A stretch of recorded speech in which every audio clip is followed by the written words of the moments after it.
Subtitles by Dima Torzak. Flying Tic Tac.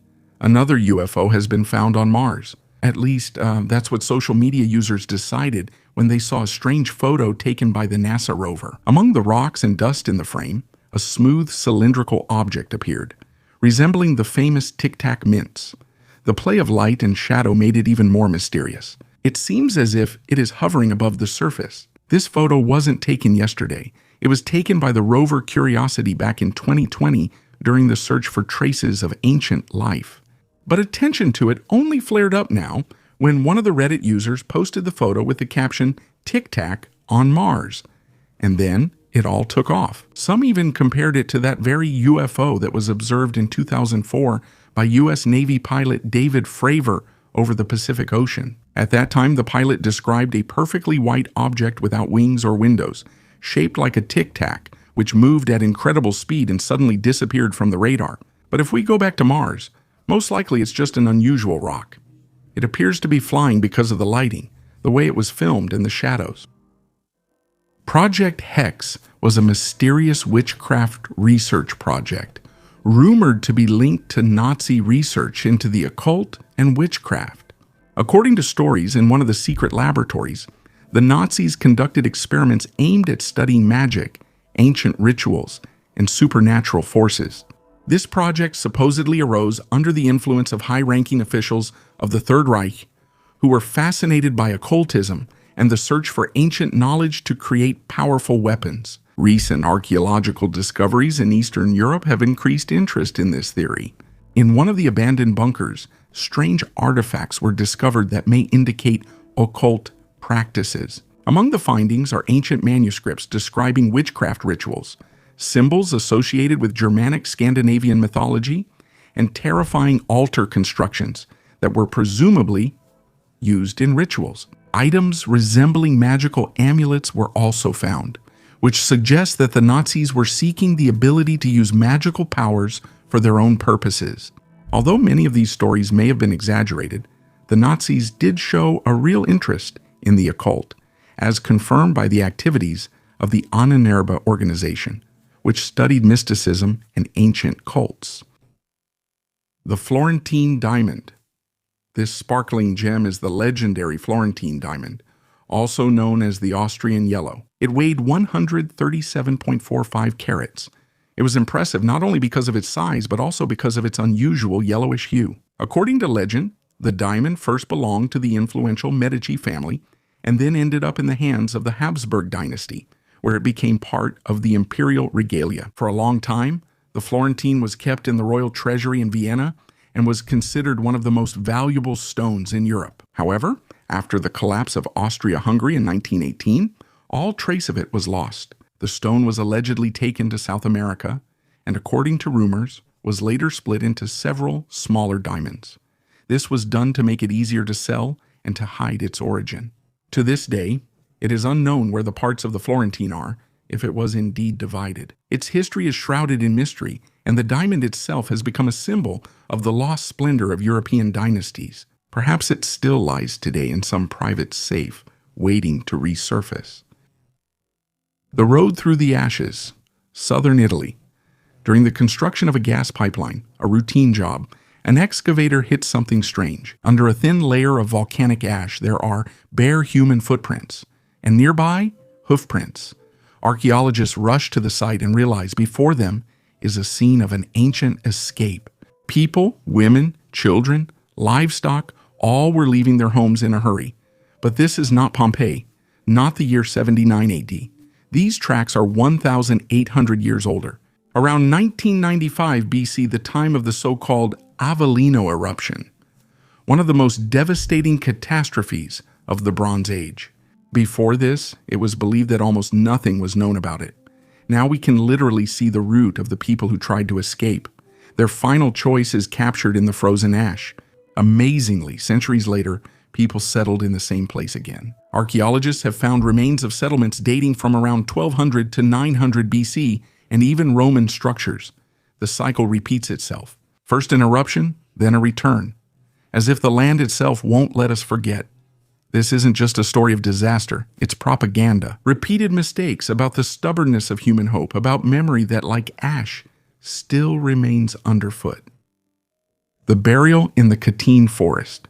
The discovery of mass graves in the Katyn forest near Smolensk in Russia still causes a lot of controversy. In 1943, German troops advancing on the Soviet Union discovered numerous graves of Polish officers. The Soviet Union denied its involvement, claiming that the Nazis were to blame for everything. According to the official version of Western countries, in 1940, by order of the highest leadership of the USSR, thousands of Polish officers, police officers, scientists, and public figures who had been taken prisoner during the Soviet invasion of Poland in September 1939 were executed.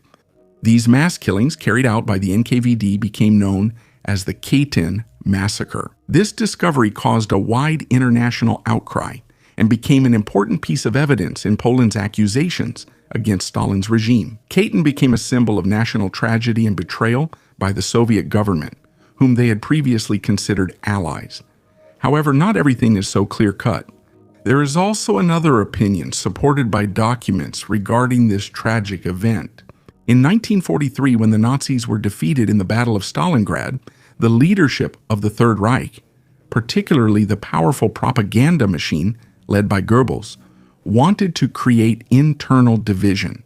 The Nazis themselves executed the Polish officers and then supposedly discovered them. This was done to point to Stalin's repressions and to sow discord among the Allies.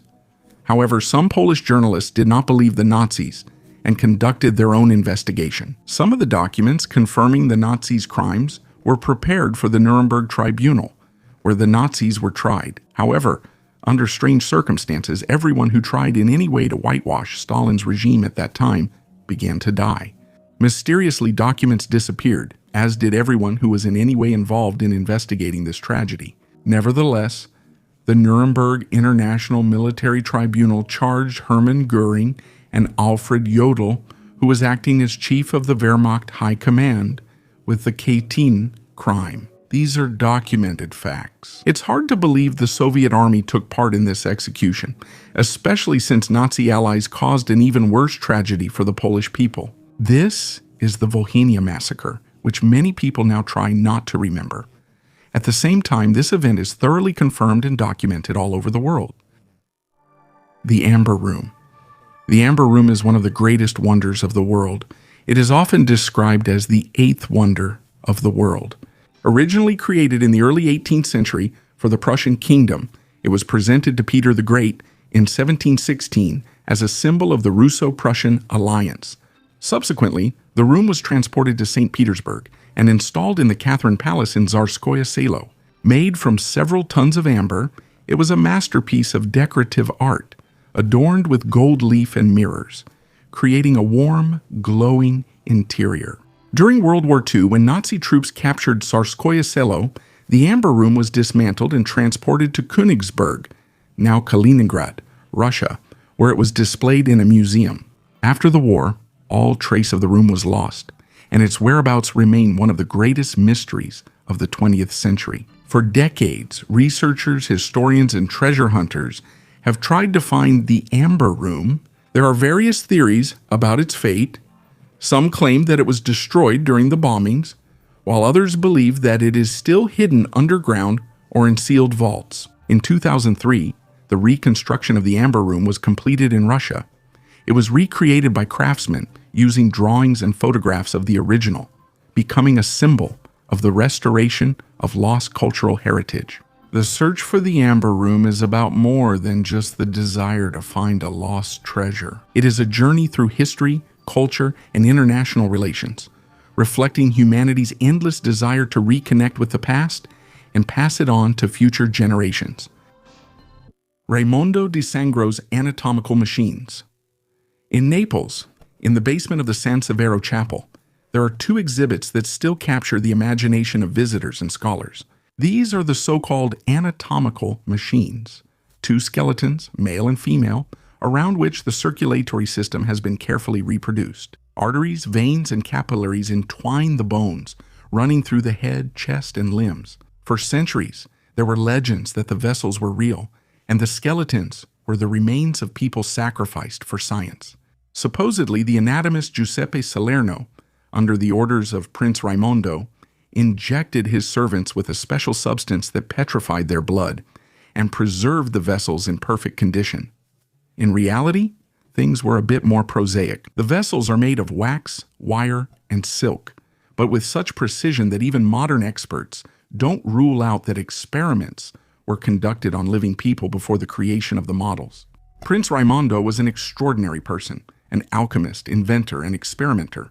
He created fireworks that resembled architectural landscapes, forged jewelry, and supposedly invented the month. Once next to the woman's skeleton, there was a third one, a fetus connected to the placenta.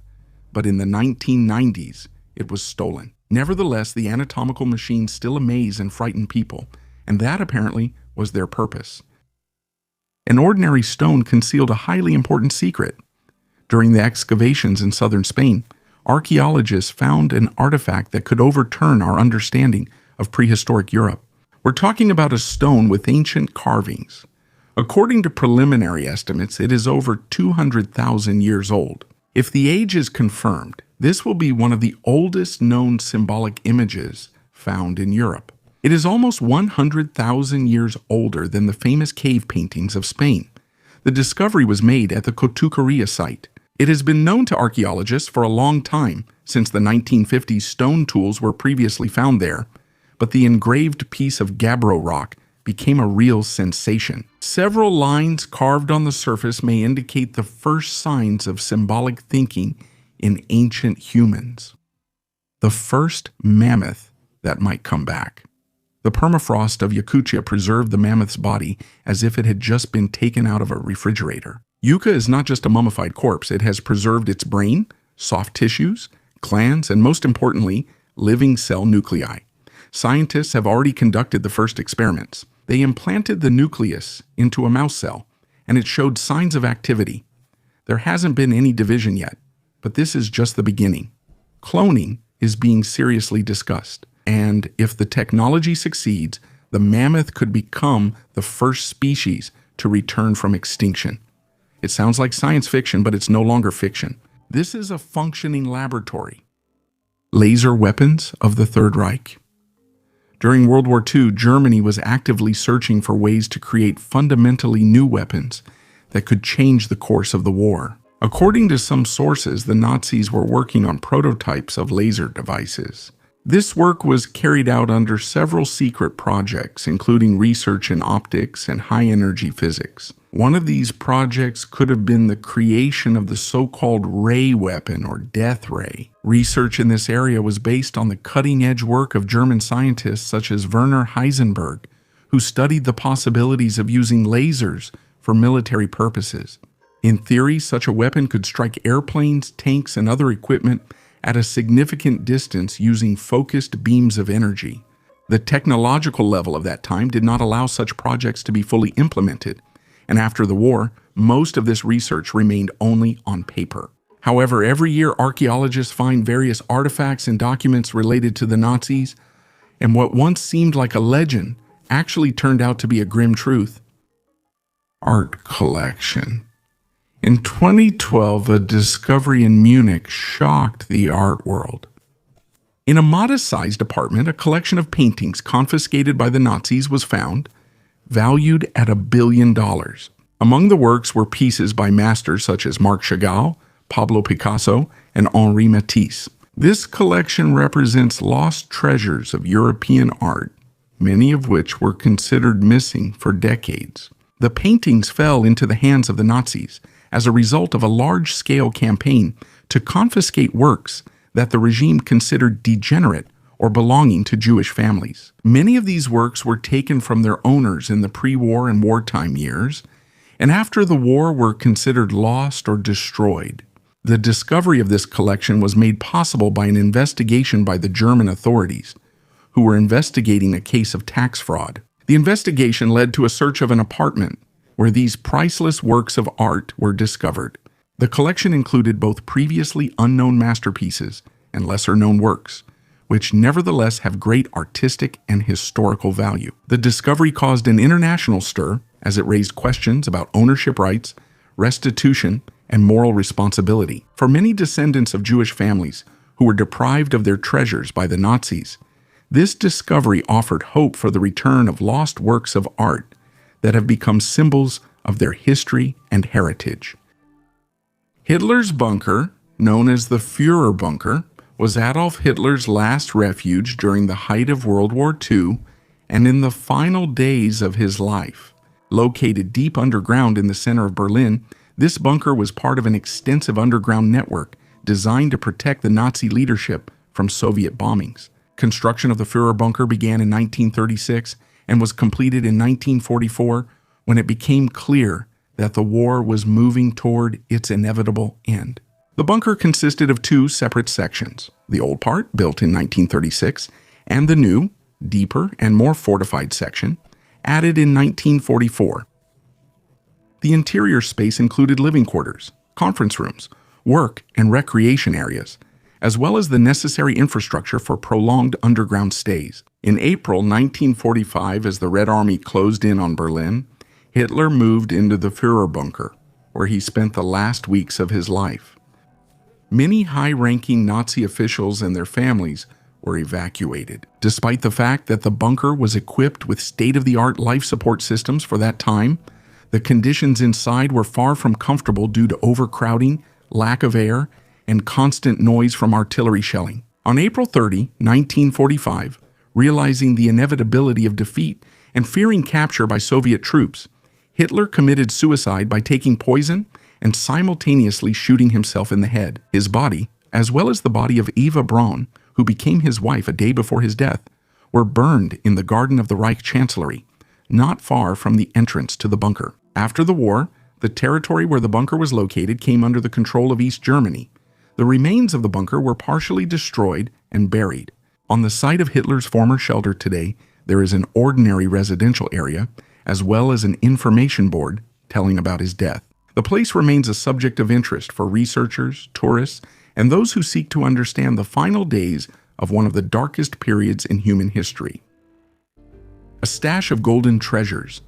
In the French department of Dordogne in the commune of Saint-André-d'Allah, workers unexpectedly stumbled upon a real treasure. Under the old stone wall, gold jewelry and ornaments with diamonds and pearls were hidden. The discovery was made by members of the organization Périgord-Pierre Sèche, which is engaged in restoring traditional structures built using dry stone masonry. The project leader, Jean-Marc Audet, said that during the excavation he noticed an unusual sparkle, and that's how they found the jewelry tangled in the roots of an old tree. Among them are rings, brooches, hairpins, and bracelets inlaid with stones.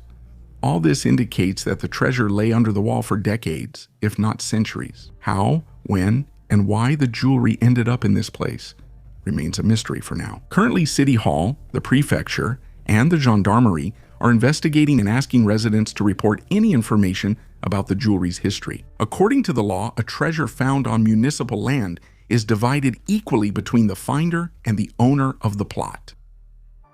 Aliens appeared on Earth before humans.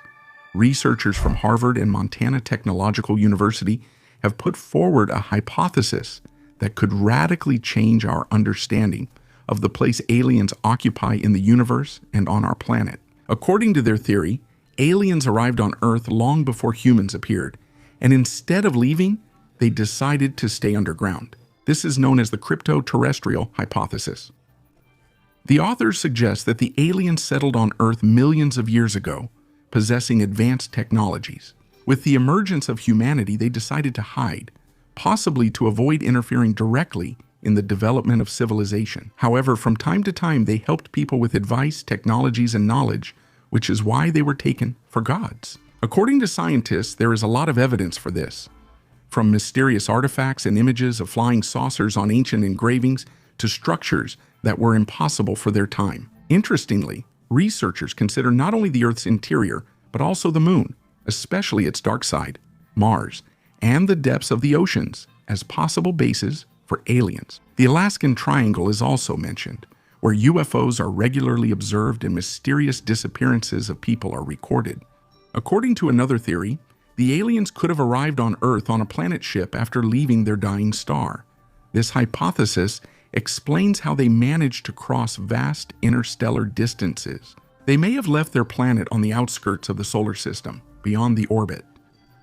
Skeptics, of course, point to the lack of direct evidence, but the authors insist we still know little about what is hidden underground, in oceanic trenches, and on the far side of the moon. Perhaps intelligent life has long been nearby, it just doesn't want to be discovered. Whether to believe the researchers from Harvard or not is up to each person to decide. I'm just sharing the latest discoveries and interesting facts about our history, which hides a lot of fascinating and incredible things from us. The tomb that someone tried to steal. Summer 2023, Abkhazia, Markul settlement, an ordinary plot of land and a destroyed ancient crypt. It was broken into by looters. The robbers tried to take away a bronze situla, but they were caught on the spot. The landowner took the artifact and called the archaeologists. What they discovered amazed even the most experienced specialists. The crypt from the 3rd century BC turned out to be a real golden tomb. 70 items made of pure gold, plaques, beads, elements of clothing and jewelry, rosettes, flowers, lunulae, twisted threads, foil. The work is very delicate, with jeweler-like precision. Some gold resembled Scythian Sarmatian style, while other elements showed ancient influence. This may be the work of local craftsmen working at the crossroads of cultures and trade routes. Archaeologists also found remains of sacrificial animals. These are traces of a ritual important for the burial of a noble person. Judging by the artifacts, bones, glass beads, and bronze bracelets, the buried individual was not just wealthy. He was a member of the elite, possibly a priest or a chief. The irony is that the crypt was destroyed not by time or nature, but by people. The same kind of people as those who once built it. Nazis and ancient giants. Among the many occult and pseudo-scientific theories that the Nazis actively promoted through the Ahnenerbe organization, one of the most mysterious is the idea of the existence of ancient giants. The Nazis believed that these giants were the ancestors of the Aryans and possessed great physical strength, wisdom, and advanced technologies. They were considered an example of the superiority of the Aryan race, which the Nazis sought to prove. The goal of the Ahnenerbe expedition to Tibet, South America, and Scandinavia was to find archaeological evidence of the existence of giants. These searches were part of a broader program aimed at finding artifacts that could strengthen Nazi ideology. There is a theory that in some expeditions the remains of giant beings were found. Skeletons, skulls, and bones of enormous size. These discoveries were supposedly meant to be used in Nazi propaganda to support ancient myths about a great race from which, as they believed, the Aryans originated. However, no reliable scientific evidence of these findings has ever been published, and most of the information about such expeditions remains at the level of legends. The idea of ancient giants fit well into the mythology on which Nazi ideology was built, connected with the search for Aryan roots and the revival of ancient semi-mythical civilizations. Odessa catacombs. Huge underground labyrinths are hidden beneath the city of Odessa. 1813 is considered the year when people first entered them. The year is written on the wall. During that time, the city faced a plague epidemic. The catacombs may have sheltered local residents. During World War II, when the city was occupied from 1941 to 1944, these dark, winding underground tunnels became a secret refuge for partisan heroes. Imagine a network of underground passages stretching over 2,500 kilometers, where you could get lost as if in a giant anthill. It was here, in the darkness and cold, that the partisans set up their secret bases. They lived in these underground tunnels, planned attacks on the enemy, and even printed leaflets calling people to resist. The catacombs were the perfect place for covert struggle. The enemy couldn't easily find or capture them. The partisans used their knowledge of the underground labyrinths to shock the enemy, suddenly appearing where they weren't expected and disappearing without a trace. It was dark, damp, and very hard to live in these underground tunnels. But thanks to the courage and resourcefulness of the partisans, the catacombs became one of the symbols of Odessa's unbroken spirit. In fact, the history of these labyrinths is so ancient that it has even become surrounded by certain legends. One of them says that deep in the catacombs lives a short man covered in hair. To survive, he feeds on bats. Nazi gold in the Alpine lakes. Legends about Nazi gold hidden in the depths of the Alpine lakes at the end of World War II have fascinated researchers, treasure hunters, and historians for many years. According to rumors, in its final days, the Third Reich sent valuable cargo, including gold, precious stones, and works of art, to these hard-to-reach areas in an attempt to hide them from the advancing Allied forces. One of the most famous stories is the claim that the Nazis stored large amounts of gold in the lakes of Austria, particularly in Lake Toplitz. According to legends, the Nazis used this and other mountain lakes as natural storage for their treasures, sinking crates filled with gold and valuables in the hope of preserving them for the future revival of the Reich. After the war, the search for Nazi gold led to numerous expeditions, some of which confirmed the presence of artifacts from that era in the waters of the lakes, including counterfeit British pounds produced by the Nazis as part of Operation Bernhard. However, most of the claimed treasures have never been found, which only fuels interest in this topic. There are many theories about why the Nazis might have chosen the Alpine lakes to hide their treasures. One of them is that the mountainous terrain and the deep cold waters of the lakes provided ideal conditions for preserving valuables for a long time. In addition, legends about the treasures could have served as disinformation, intended to distract the Allies from more important tasks. Is a 700-year-old alchemist alive? The name Nicolas Flamel has long been surrounded by an aura of mystery and legend. He was born in the 1330s in Pontoise, not far from Paris. Having lost his parents early, thanks to a good education, he got a job as a scribe in the capital and quickly succeeded. His copyist shops brought in a steady income, and his clients were among the wealthy townspeople. The real mystery began in 1357 when Flamel acquired an ancient manuscript, the Book of the Sage Abraham, written in Aramaic from a wandering merchant. To decipher it, he traveled to Spain, where, according to legend, he learned the secret of the philosopher's stone, a substance that turns metals into gold and grants immortality. In 1368, Flamel married a wealthy widow, Pernelle, which made him even richer. Together, the couple actively donated to churches, hospitals, and those in need. After Pernelle's death in 1402, Nicholas's generosity only increased. He remained remarkably vigorous even in his old age, which led to rumors that Flamel had actually created the elixir of eternal life. Flamel died in 1418, but rumors about him faking his death did not subside. He was allegedly seen in India and the Ottoman Empire, and later in Paris in the catacombs. It was said that he and Pernelle were alive, hiding, and continuing to practice alchemy. Skeptics claim that the story is a 17th century invention, and that the Book of Hieroglyphic Figures was the work of London publishers. But interest in Flamel only grew. In the 19th century, a certain man pretended to be him, offering the secret of immortality for 300,000 francs. And his tombstone was found in a Paris shop where it was being used as a cutting board. Today, the tombstone is kept in the Cluny Museum, and Flamel's house on Rue Montmorency is the oldest residential building in Paris. After Harry Potter, interest in Flamel flared up with renewed vigor. What if he's alive but just isn't in any hurry to make himself known again? Немецкий бункер в Арктике. In the north of the Kola Peninsula, in the harsh Arctic tundra, there stands a half-ruined German bunker from the Second World War.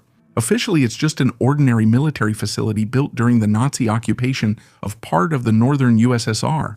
However, over time, legends began to form around it. Local residents and ufologists claimed that it was not just a supply base. Allegedly, one of the secret strongholds of the Third Reich was located here, where the Germans transported equipment, artifacts, and conducted mysterious research. In some versions, it even included experiments with anti-gravity and interdimensional transitions. The bunker attracted special attention due to its anomalous activity.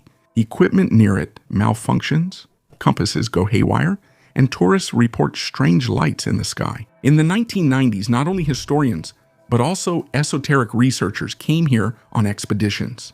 There is a hypothesis that the object is connected to the legendary Base 211, supposedly a secret Nazi hideout in Antarctica, except that in this case, it's an Arctic branch. Of course, there is no scientific evidence for this, but the fact remains. An almost mythical story has grown around an ordinary-looking bunker, and it still excites people's minds to this day. The sunken pyramid of Yonaguni, near Yonaguni Island, at a depth of 30 meters on the ocean floor, lies a stone pyramid. Even steps, terraces, arches, and openings. Everything looks as if it's a building, not just random rocks. The structure is about 10,000 years old. That means it was built even before the Sumerians, Egyptians, and the first cities. Scientists are still debating. Some are convinced that it's a natural formation. Others believe Yonaguni is proof of a previously unrecognized civilization. If they are right, this could completely change our understanding of when and how human history began. What if this isn't just some historical fluke, but evidence of some civilization? What if there's a history hidden beneath this ocean that we don't know about? Connection with ancient Egyptian priests. Among the many occult theories that interested the Nazis, the idea of ancient Egyptian priests held a special place. The leaders of the Third Reich, especially members of the Ahnenerbe organization, believed that ancient Egyptian priests possessed secret knowledge about the afterlife, magic, and power over death. In their opinion, this knowledge could be used to gain control over spiritual and physical forces, which would make the Nazis invincible. Nazi expeditions to Egypt, organized under the auspices of the Ahnenerbe, were aimed at searching for ancient artifacts related to the pharaohs and their rituals. The cult of Osiris, the god of the afterlife and rebirth, was of particular interest. He symbolized eternal life and power. Osiris, as the patron of resurrection and life cycle, was believed by the Nazis to hold the key to immortality and control of the soul. The expeditions aimed to find ancient texts and artifacts that could reveal the secrets of the priests' rituals performed in temples and pyramids. The Nazis were searching for magical items such as staffs, amulets, and sacred scrolls that could give them access to spiritual power by using the magical rituals of ancient priests. Although no official evidence of successful discoveries or magical artifacts was presented, the Nazi elite believed that the ancient Egyptian priests possessed true knowledge about the nature of life and death. Секретное послание Го. In 2012, an amazing discovery was made in the chimney of a house in England, opening a new chapter in the history of military intelligence and communications during the World War II. We are talking about the skeleton of a pigeon, which is believed to have been a messenger pigeon that died in the building. This discovery itself is already of historical interest. However, the real sensation was that a metal capsule containing an undeciphered message was found with the bird's remains. This message, written on thin paper, consists of 27 lines of coded symbols that have not yet been deciphered. Researchers suggest that it could have been a secret message sent from the front to the Allied headquarters during critical operations. Pigeon mail was an important means of communication during the war, thanks to its ability to deliver messages when other forms of communication were unavailable or too dangerous. The discovered message became a challenge for cryptographers and historians from around the world who are striving to decipher it, as it may contain valuable information about military operations, intelligence, or even details about the location of a military unit. This discovery also highlights the importance and uniqueness of pigeon mail as a means of delivering crucial messages, which was especially relevant during times of global conflict. Interestingly, the search for the key to this cipher continues to this day.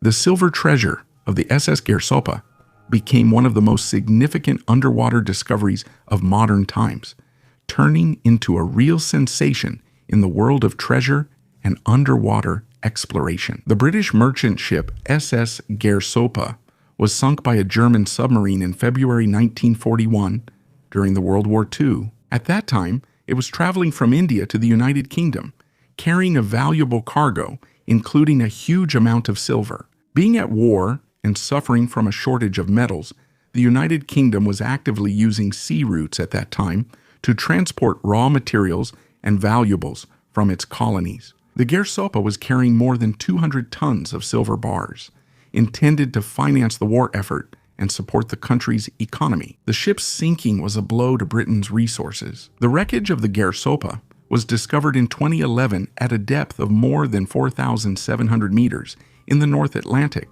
made possible by modern technologies for searching and studying underwater objects. The operation to recover the silver turned out to be extremely difficult due to the depth, weather conditions, and technical limitations. However, it was successfully carried out, and most of the silver was recovered. The harsh realities of ancient Egypt. During archaeological excavations in Gaza, at the site of the ancient Egyptian gold mine, iron shackles about 2,200 years old were found. These heavy shackles became direct evidence of ancient accounts describing the cruel treatment of people who worked in the mines during the Ptolemaic dynasty. The shackles were discovered in a room that served as an ancient storage area. Inside, there were tools for processing ore, fragments of pottery, and 2 sets of shackles. One of them consisted of 7 ring locks connected by iron links, and the other had 4 links and damaged hoops. Their design is strikingly similar to the shackles found in the silver mines of Lorient in Greece, which suggests the transfer of technology and possibly methods of forced labor from the Greek world to Egypt.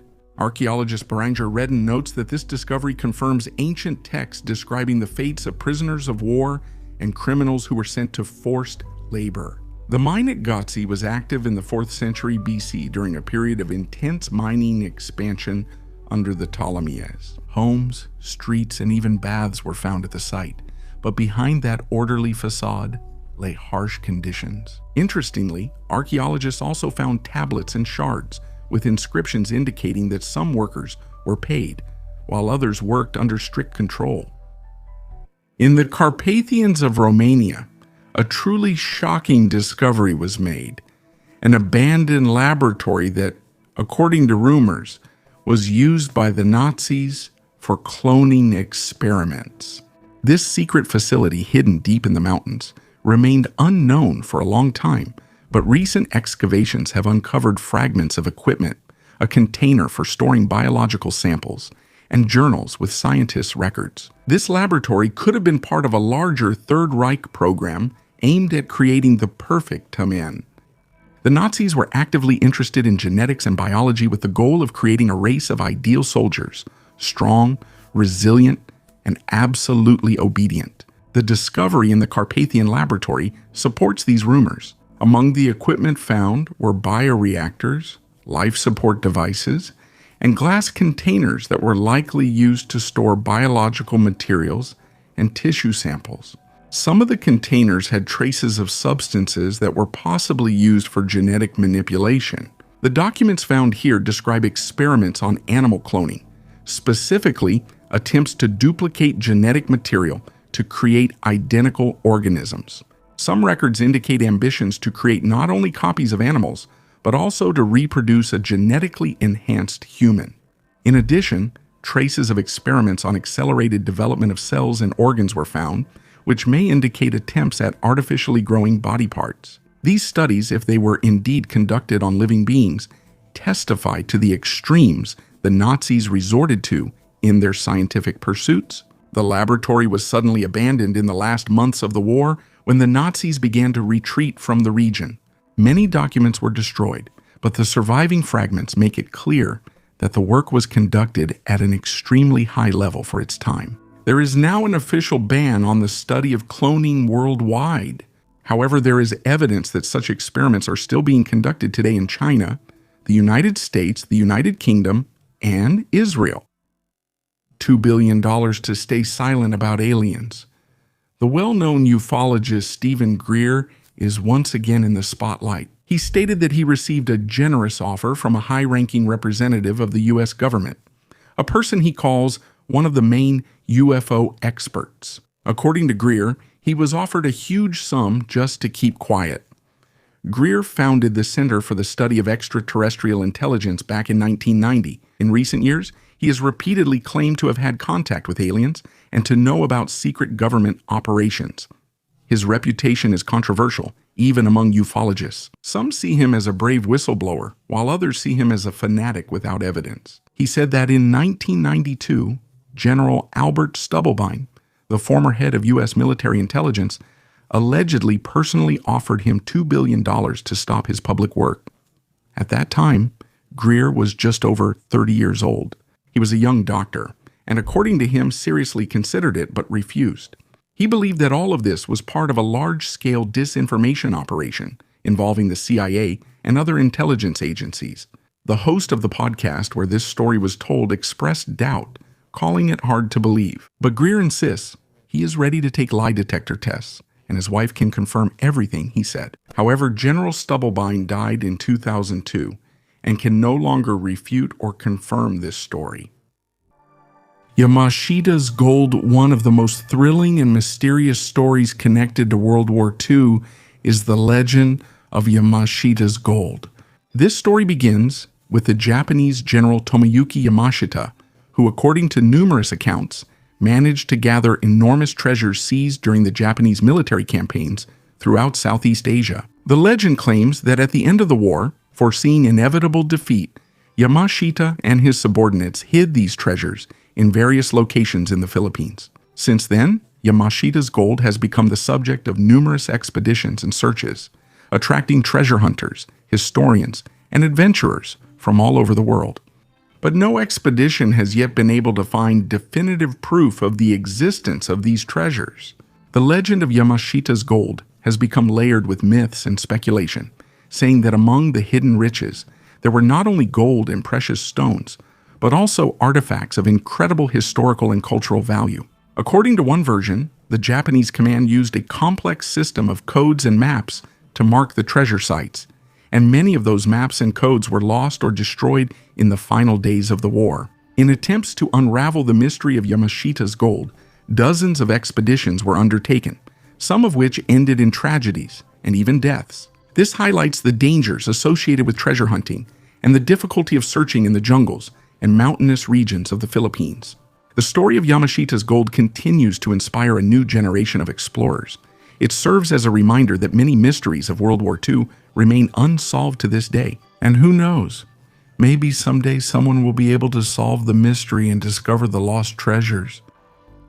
When the Sahara was an ocean, now it seems lifeless. Endless sand, sun-scorched rocks, and rare caravans. But once, millions of years ago, the Sahara was completely different. It was an ocean, the Tethys Ocean, vast, warm, and inhabited by ancient creatures. Ammonites, sea urchins, corals, giant reptiles. All of these lived where today only lizards barely survive. Geologists have found traces of deltas, riverbeds, and shorelines. Everything indicates that there was once water here. But the ocean disappeared, and in its place, another story began. Hundreds of thousands of years later, people settled on this land, some of the most ancient, whose name still echoes through the sands, the Berbers, or, as they call themselves, the Amazigh, descendants of those who survived climate change, the disappearance of rivers, and the drying up of lakes. They stayed when others left. Their rock paintings in Tassili N'Ajjer are a true library of prehistoric consciousness. People hunting with bows, festivals, scenes of love and war. There are even images of beings with rounded helmets, as if from another reality. Some believe it's an allegory, others see it as proof of contact with another intelligence. But the essence is the same. Before the Sahara had even drawn breath, the Berbers already knew how to tell stories and find water, surviving scorching days and freezing nights. They ruled Numidia, traded with Rome, fought with Egypt, and then they disappeared from the map but not from the land. The Arab conquest forced them out of cities into deserts and mountains, but their culture endured. Today, in remote villages, the Berber language is still spoken, and memories from thousands of years ago persist. And in the desert itself, traces of a much more ancient past remain. Stone mushrooms. At first glance, they're just rocks, but if you look closely, the shape is astonishing. A massive cap of hard stone rests on a thin, eroded stem. These formations are the result of differential erosion. The wind, carrying sand, polishes the soft rocks for years, leaving the hard ones standing. Each of these mushrooms is like a marker of time. Temporary but proud, their stems gradually become thinner, and one day the cap will collapse. They live on salt hundreds, thousands of years, but they are doomed all the same, just like the ocean, just like civilization. And only memory in the stones, in the pollen, in the sand survives everything. Are there any other traces left of this ancient civilization? And what can they tell us about the past that we still don't understand? The treasures of Königsberg Castle. Königsberg is the historical capital of East Prussia. At one time, it was home to a magnificent castle built in 1255 by the Teutonic Order. The castle served as a residence for Prussian princes and kings, and later for German emperors. Within its walls were kept priceless works of art, historical relics, and a rich library. However, what truly sparks interest is the fate of the treasures that, according to legends, were hidden in the castle or its surroundings on the eve of the Soviet advance at the end of World War II. These treasures are said to include gold, precious stones, as well as unimaginably valuable artifacts and works of art that could have been stolen by the Nazis from occupied territories and hidden in the castle as the safest place. In April 1945, Königsberg was taken by Soviet troops, and the castle was seriously damaged by bombings and was subsequently destroyed in the post-war years. All this time, the treasures have never been found, which has given rise to many stories and theories about their possible whereabouts. For decades, archaeologists, adventurers, and scientists have tried to uncover the mystery of the Königsberg Castle treasures by conducting excavations in the ruins and studying archival documents in hopes of finding clues. Some investigations have led to the discovery of underground passages and chambers, but none of them have confirmed the existence of the lost treasures. Today, the whereabouts of the Königsberg Castle treasures remain one of the greatest unsolved mysteries of the 20th century. It continues to inspire researchers, writers, and adventurers to pursue new searches and discoveries. A non-biblical miracle. The famous biblical miracle when Moses supposedly parted the waters of the Red Sea to lead the Israelites was considered for centuries to be a supernatural intervention. However, modern scientists offer a much more down-to-earth explanation, and it's no less impressive. A new study has shown that about 3,500 years ago, weather and geographical conditions could very well have created the effect described in the Old Testament. Scientists from the National Center for Atmospheric Research in the United States have proven with the help of a computer model that with a wind speed of about 100 km/h blowing in the right direction, the water could temporarily recede, exposing land up to 5 kilometers wide, and then just as suddenly return like a tsunami wave. The biblical account says that the Lord drove the sea back with a strong east wind all night. Researchers are convinced that the wind is the key to the mystery. As the crossing site, the shallower, flatter Gulf of Suez is now more often considered the crossing site than the deep Gulf of Aqaba, since such a phenomenon would be possible there. It is also known that Napoleon led his army across the shallow waters there during low tide in 1789, but almost drowned on the way back. There are other hypotheses as well. For example, the crossing might not have been over the Red Sea but through Tanis, the so-called Sea of Reeds, which is mentioned in the original Hebrew. Or the water could have receded because of an earthquake and tsunami, as happens in modern disasters when a wave pulls the water far from the shore. One way or another, the secret of the ancient miracle may not lie in breaking the laws of nature, but in timing it right, choosing the right place, and believing. Поиски серебряного копья. The Spear of Longinus, also known as the Spear of Destiny, is one of the most famous and mystical artifacts in history. According to Christian legend, this is the very spear with which the Roman legionary Longinus pierced the crucified Jesus Christ. Many legends claim that this artifact possesses immense magical power, and its owner can rule the world and gain unlimited power. The Nazi leadership, especially Adolf Hitler, were convinced of the power of the Spear of Destiny. Hitler first saw it in his youth at the Vienna Museum, and he was so impressed that he later called this moment a turning point in his life. It was believed that many great rulers of the past, such as Charlemagne and Napoleon, possessed this spear, which supposedly helped them achieve their great accomplishments. Hitler was convinced that if he obtained the Spear of Longinus, it would grant him not only victory in the war, but also dominance over the world. When the Nazis came to power, the search for the Spear of Destiny became part of their program to collect ancient artifacts that could strengthen their influence and power. The secret research conducted within the Ahnenerbe organization was aimed at searching for both Christian relics and other ancient objects possessing magical or religious power. The Spear of Longinus was seen as crucial to the success of the Nazi project. In 1938, after the Anschluss of Austria, Hitler ordered the immediate transfer of the Spear of Destiny from the museum in Vienna to Nuremberg, where it was placed in a special hall for study and safekeeping. During the following years of the war, the Nazis continued searching for the original spear, fearing that the one found in Vienna might be a copy and not the real artifact. The Ahnenerbe traveled all over Europe in search of traces of other relics connected to the spear.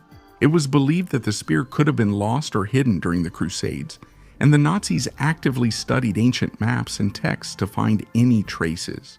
Secret missions were sent to the most remote corners of Europe and the Middle East, trying to find clues that could lead to the real spear. The fate of Longinus's spear remains one of the mysteries of World War II. After the capture of Nuremberg in 1945, the artifact was found in the city's treasury and handed over to the American troops. However, there are still debates about whether this spear is genuine or one of the many replicas created in the Middle Ages. Some investigators believe that the true Spear of Destiny has never been found and is still hidden in one of the secret locations, waiting for its new owner. The Archer's Tomb. While laying a new power line in Germany, archaeologists stumbled upon a rare find, an ancient burial site about 4,500 years old. In the ground near the city of Förderstedt, there was a whole burial ground of 10 graves belonging to the Bell-Beaker culture, which existed during the era of the Bronze Age. Researchers were especially interested in 3 well-preserved graves, which scientists believe contain warriors, most likely archers. All 3 bodies were buried in a characteristic pose on their sides, with their faces turned to the east. This ritual was typical for the Bell-Beaker culture. They were named after ceramic vessels shaped like an inverted bell, which were often placed in graves. It was believed that food in such vessels would help on the journey to the afterlife.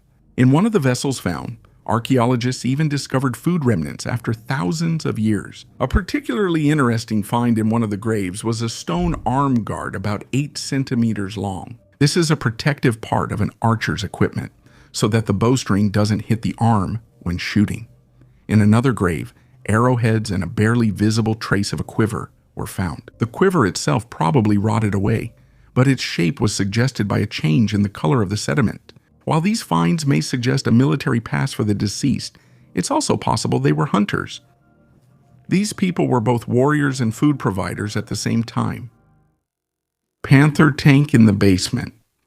In 2015, an event occurred in Germany that caused a huge public and media stir. A World War II Panther tank was discovered in the basement garage of a private house, along with a number of other military artifacts related to Nazi Germany. The Panther, considered one of the most powerful and effective tanks of its time, is a rare предметом особого интереса for historians and collectors. Along with the tank, an anti-tank gun, a torpedo, and many other military items were found in the garage, each of which is a testament to the technological progress and military efforts of Nazi Germany. The discovery became possible thanks to an anonymous tip, after which the police and military experts conducted a search that led to this unusual find. Writing denunciations in Germany is, you could say, part of German culture. However, it is surprising how the owner of such a huge military arsenal managed to hide a tank in his basement for 70 years. The homeowner, an elderly man, was a history enthusiast and is believed to have collected these items over many years. The question of the origin of the tank and other items, as well as how they were brought into the basement, has sparked much debate among experts. The judicial authorities face the task of determining whether the owner had broken the law by possessing such objects, especially given the strictness of German legislation regarding symbols and artifacts from the Nazi era. For many, this case served as a reminder that even decades after the end of the war, its echoes are still reflected in our modern world, sometimes in the most unexpected and astonishing forms. And how much more military equipment and weaponry from those years is still stored in basements and cellars throughout Germany. King or Demon. The Museum of Knightly Arms at the Lyceum houses strange artifacts, and this one was clearly not made for battle. It has horns, a toothy grin, and a bristly chin. It doesn't look like a warrior's helmet, but rather a jester's mask. But according to the documents, this helmet belonged to Henry VIII. Yes, that's right, the very same Henry VIII, one of the most powerful and controversial monarchs of England. The helmet was part of a suit of armor gifted by Emperor Maximilian Thrifterns in honor of their military alliance. It was made by the famous armorer Sossenhofer. The engraving was done by a jeweler from Augsburg. So there's nothing frivolous about it. It was an official gift, custom made with the highest level of craftsmanship. Why would the king want such a face? There are many theories. From a theatrical ceremonial image to esoteric symbolism. Maybe it's an allegory, a demon that power turned into. Or maybe it's just a peculiar sense of humor. Interestingly, the entire set of armor vanished, leaving only this helmet.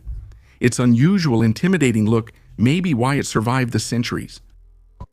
Tank Mouse, Tank Mouse, Tank Mouse. A colossal creation of Nazi Germany, symbolizing the drive to create a superweapon during the World War II. Developed under the guidance of engineer Ferdinand Porsche and personally approved by Adolf Hitler, the Maus was conceived as the heaviest tank of all time, weighing 188 tons. Its creation reflected a philosophy of warfare focused on achieving superiority through technological power. The development of the Maus began in 1940. Then 2 Maus prototypes were built.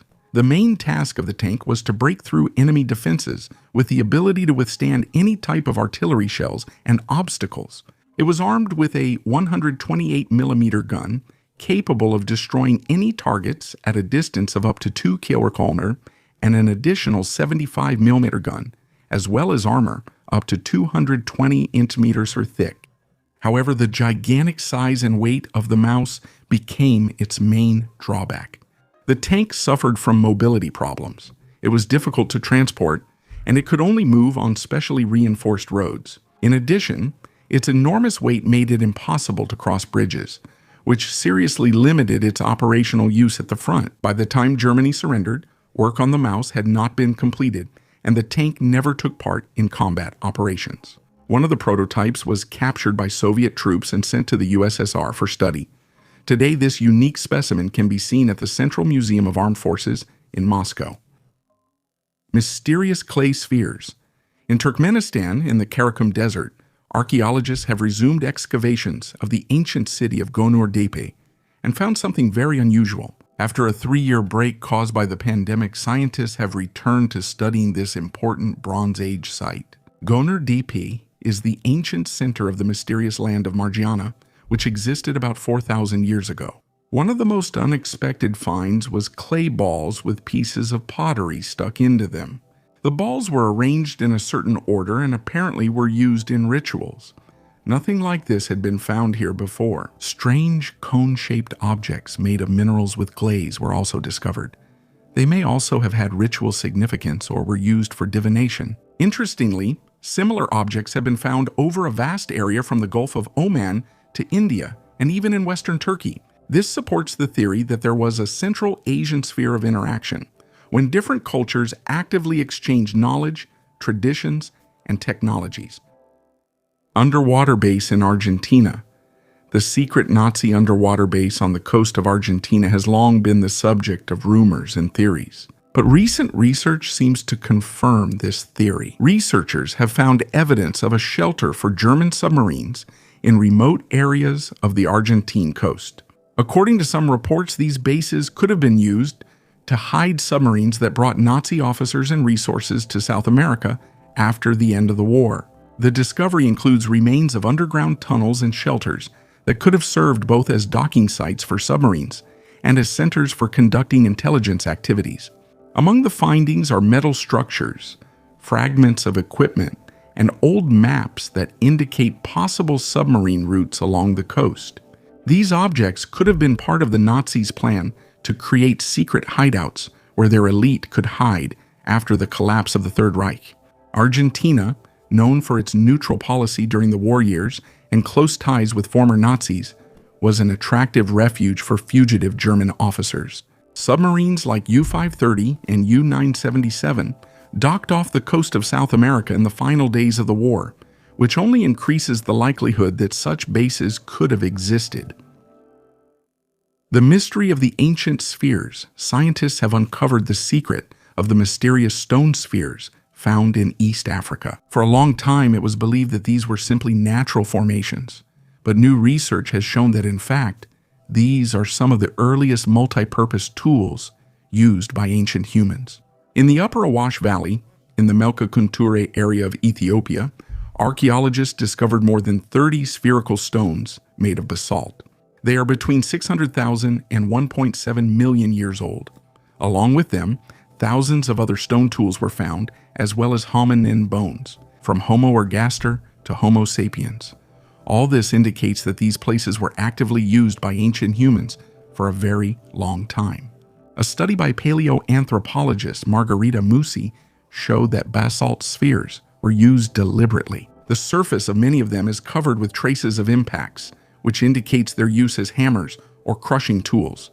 Moreover, the stones were selected by weight, shape, and hardness. Harder ones were used to work other stones, while softer ones were used to process plants or food. Icy ruins under the snow. We are used to thinking that the Arctic is a place ruled only by icy emptiness, lifeless, barren, devoid of any traces of civilization. But what if that's not the case? What if, beneath the thick glaciers, there are not just traces of long-lost peoples, but entire lost cities? Satellite studies in recent years have led to the discovery of anomalous shapes beneath the icy crust, which may indicate ancient ruins hidden deep within the northern depths. According to some scientists, these cities may be much older than the earliest known civilizations: Mesopotamia, Egypt, and ancient India. All these peoples might have simply been a continuation of something greater and more mysterious than we can imagine. How is that possible? How could it happen that such cities are hidden under a layer of ice several kilometers thick? Today, these anomalies are still at the level of hypotheses, but each new study only deepens the mystery. Satellite images taken in the most remote corners of the planet show strange shapes and lines that resemble the structure of buildings, streets, or even entire cities. Are these glaciers not just barriers, but burial sites of ancient civilizations? Ice caps that conceal not only climate changes, but also forgotten epics of humanity? It's amazing. But perhaps these cities fell victim to global catastrophes that preceded the ice ages. After all, is there anything older than what is preserved in eternal ice?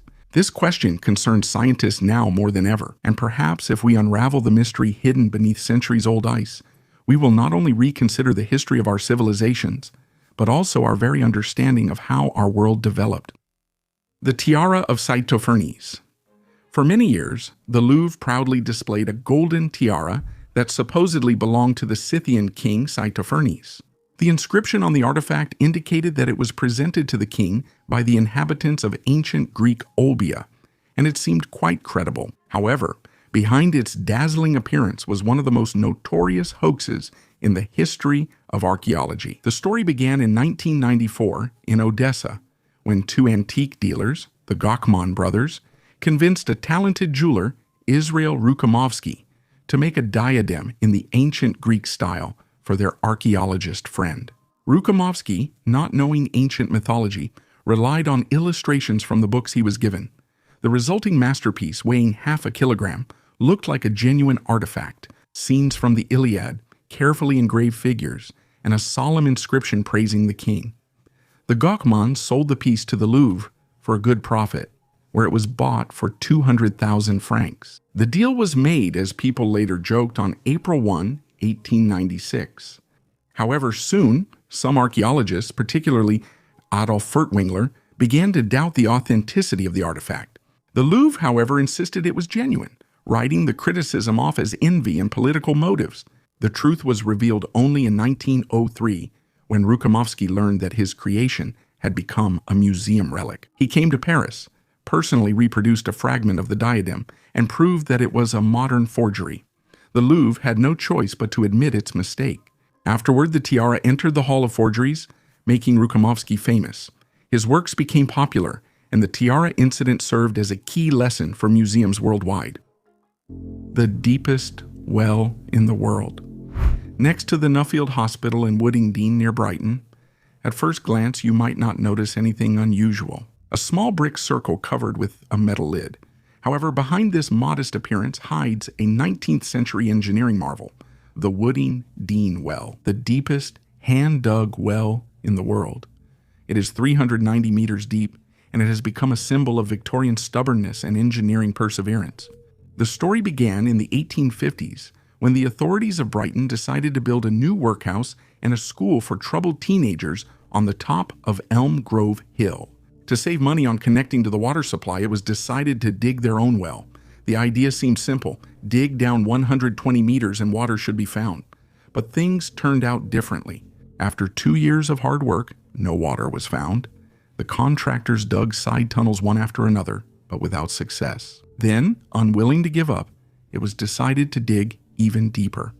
In the narrow well, only 1.5 meters wide, the workers labored under incredibly harsh conditions. They laid brick lining, relied on air pipes to breathe, and used smoky candles for light.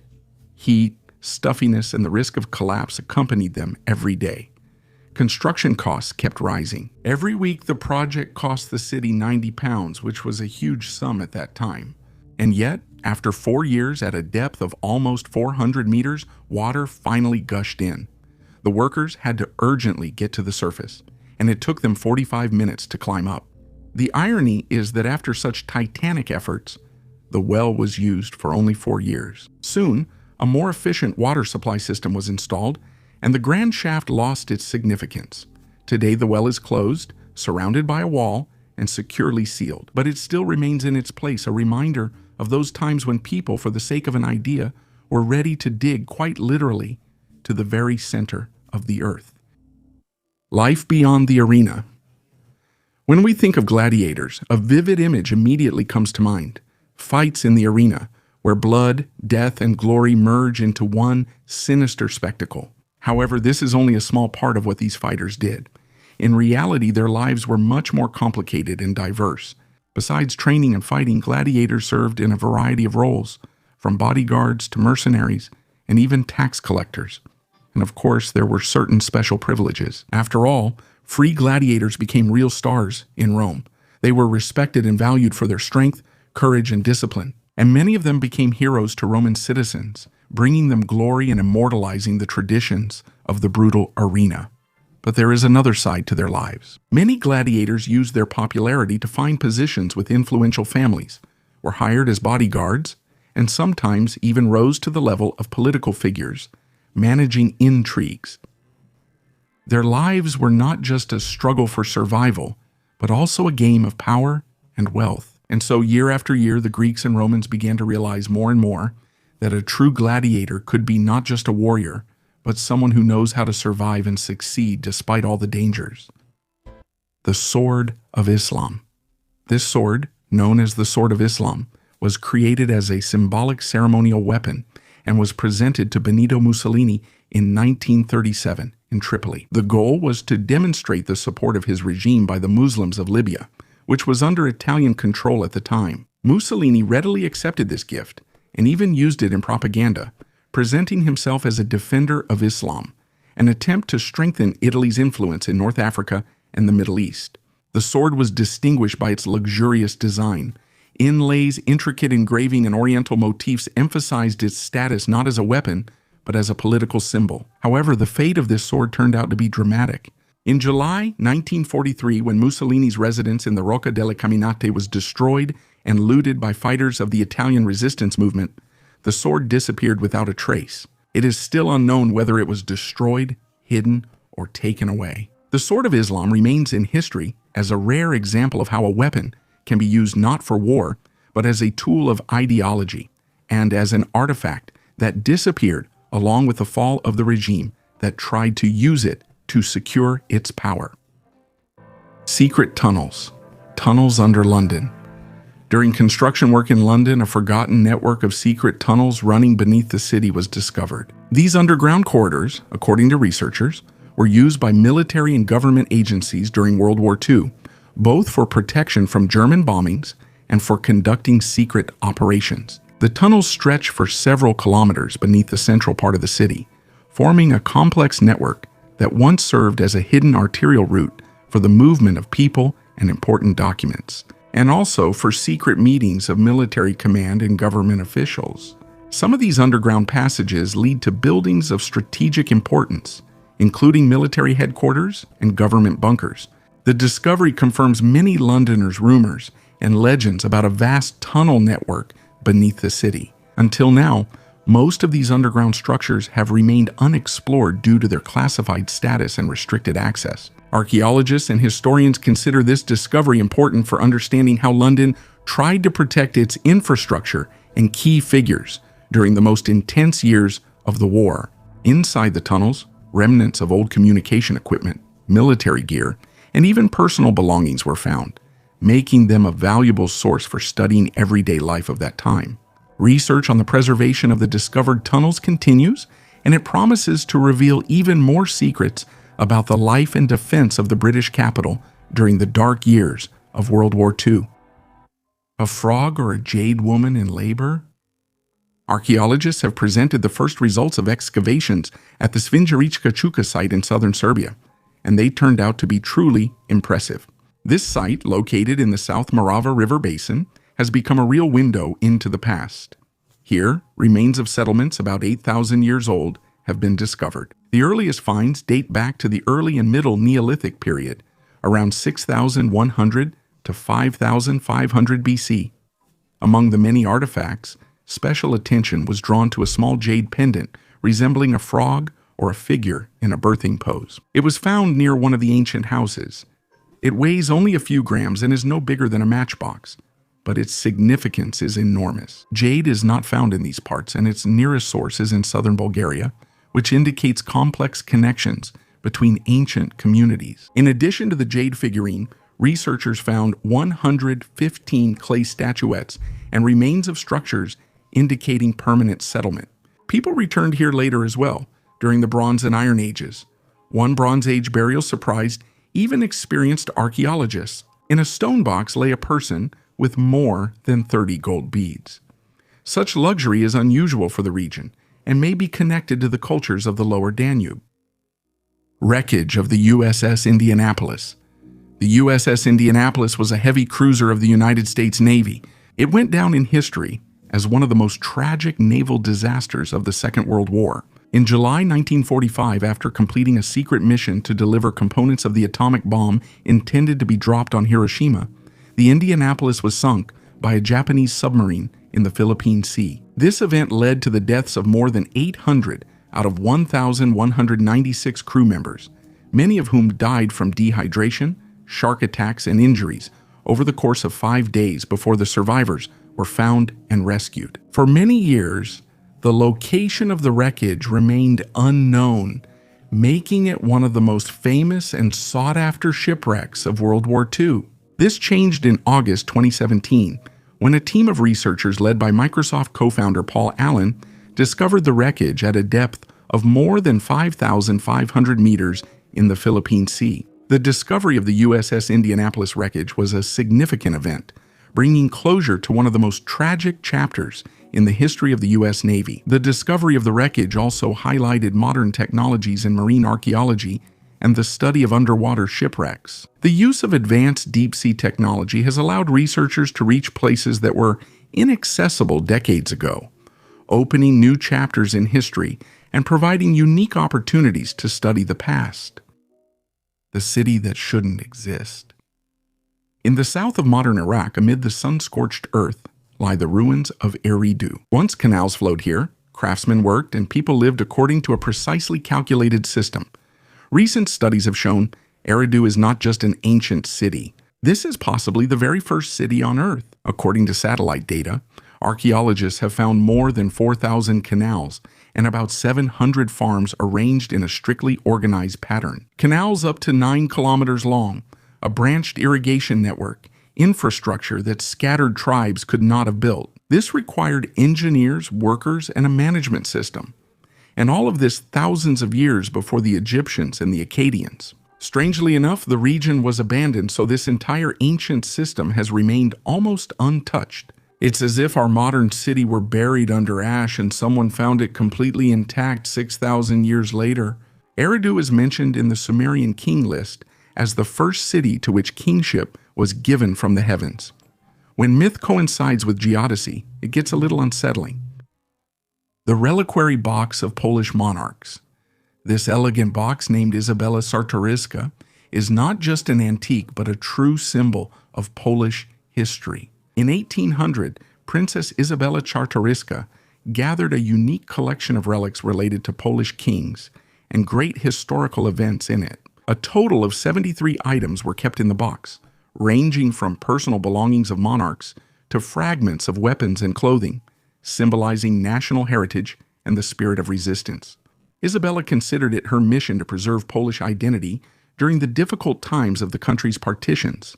The box became part of Poland's first museum, the Temple of the Sibyl, created in Puławy, where she invited guests to remind them of the glory of the Polish-Lithuanian Commonwealth. Unfortunately, like many national treasures, the box did not escape a tragic fate. In 1939, during the Nazi invasion of Poland, it was looted, and to this day, some of the relics are considered lost.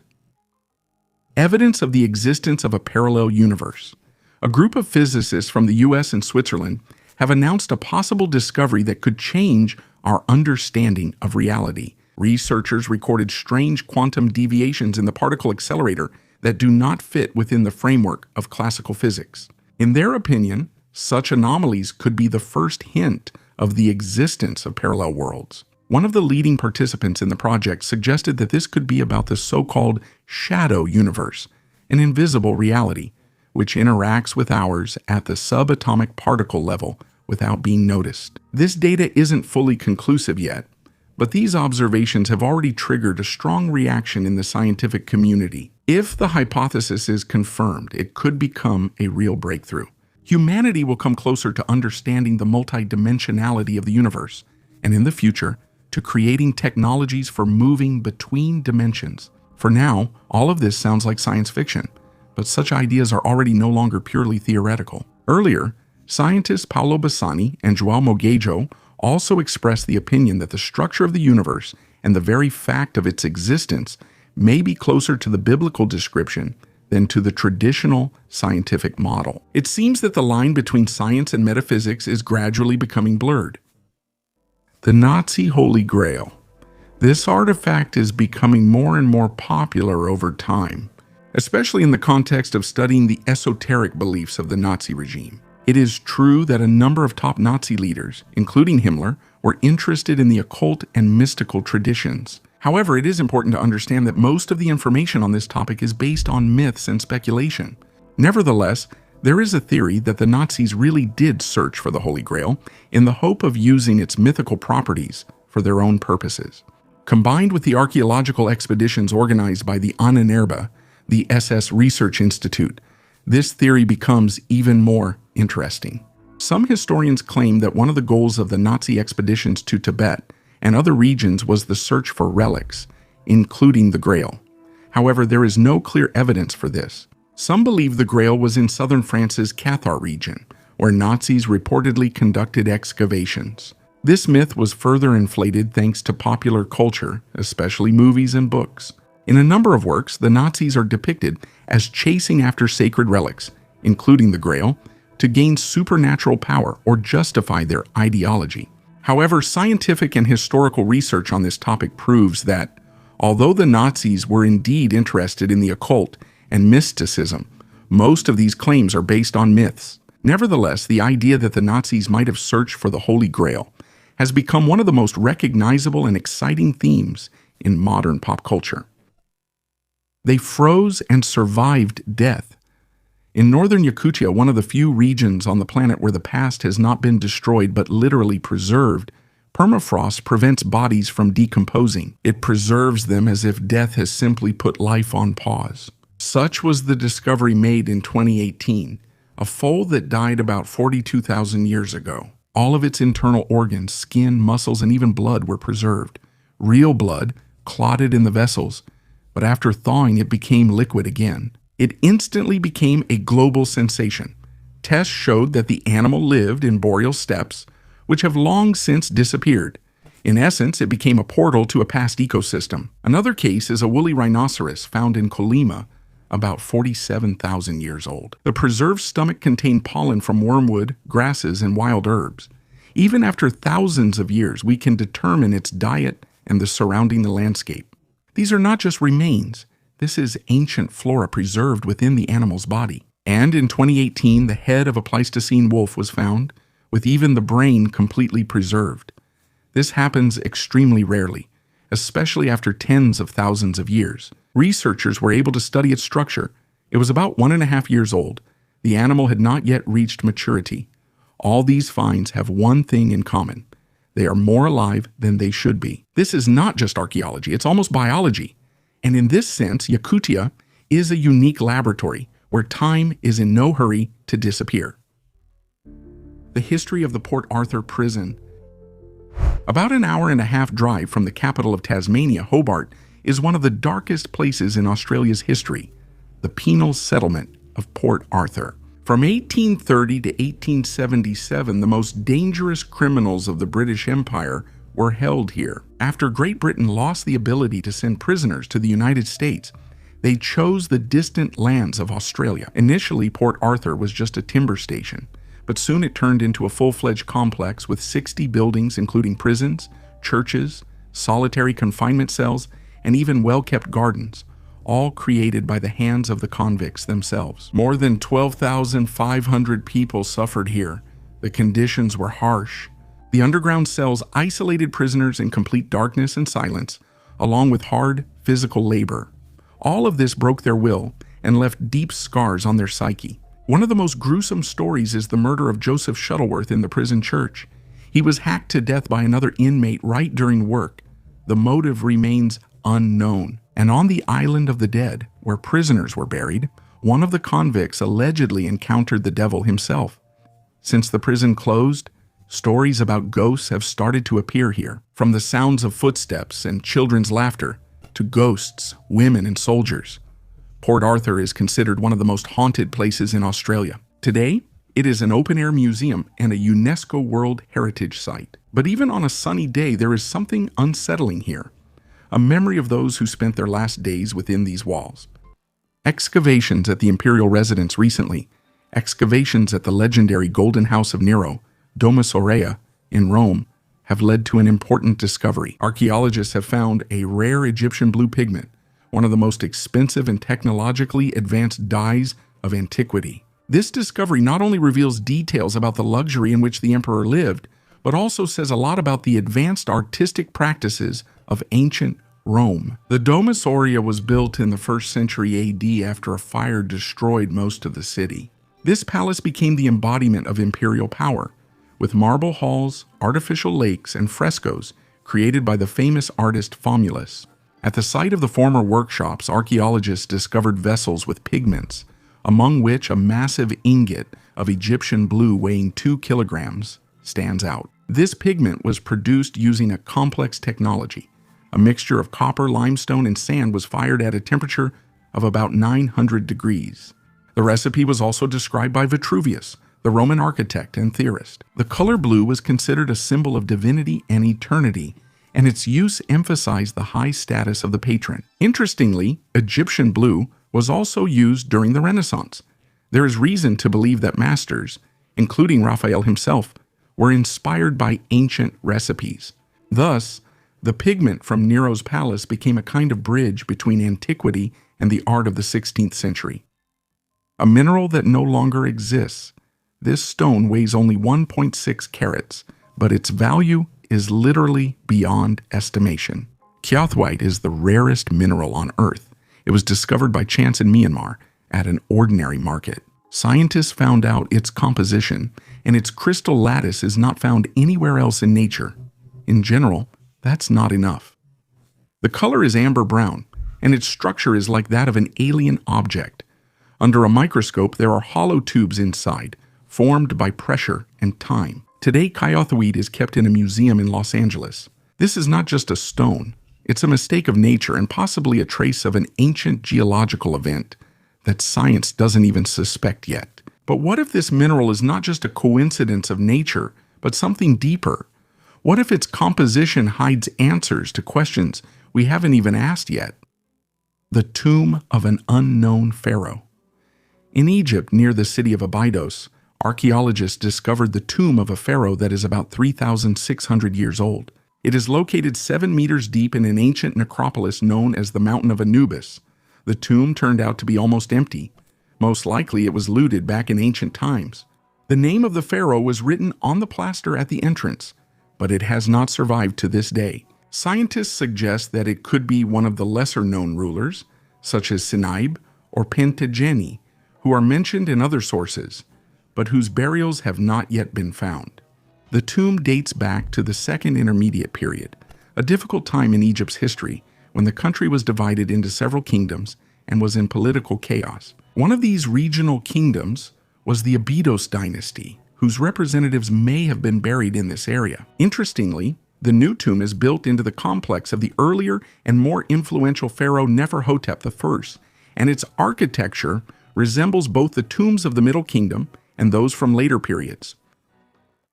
The Bad Arolsen Archives, officially known as the International Tracing Service, are located in the German city of Bad Arolsen and are among the most significant historical resources related to the study of World War II and the Holocaust. These archives contain millions of documents related to the victims of the Nazi regime, including prisoners of war, forced laborers, concentration camp inmates, and people affected by National Socialist persecution. The creation of the archive began immediately after the end of the war, when Allied forces recognized the need to organize the vast amount of documentation captured during the liberation of Europe. The goal was not only to document the crimes of the Nazis, but also to help reunite separated families and identify missing persons. The archives contain a wide range of documents, including files on concentration camp prisoners, lists of transports to the camps, documents about the movement of forced laborers, as well as medical and judicial records. These documents are a key resource for researchers and historians, and let victims' descendants learn their ancestors' fates.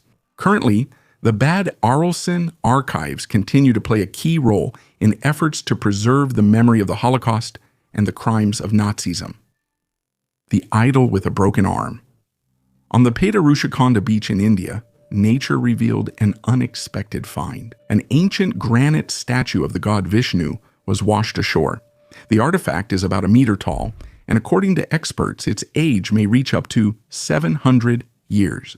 The statue is split into two parts, and one of the arms is damaged in two places. The uniqueness of the find lies not only in its preservation, but also in the material. At that time, most statues in the region were made from condylite, a local stone. But this sculpture is carved from granite, which is already a rarity in itself. This may indicate the special status of the idol or its origin from another area.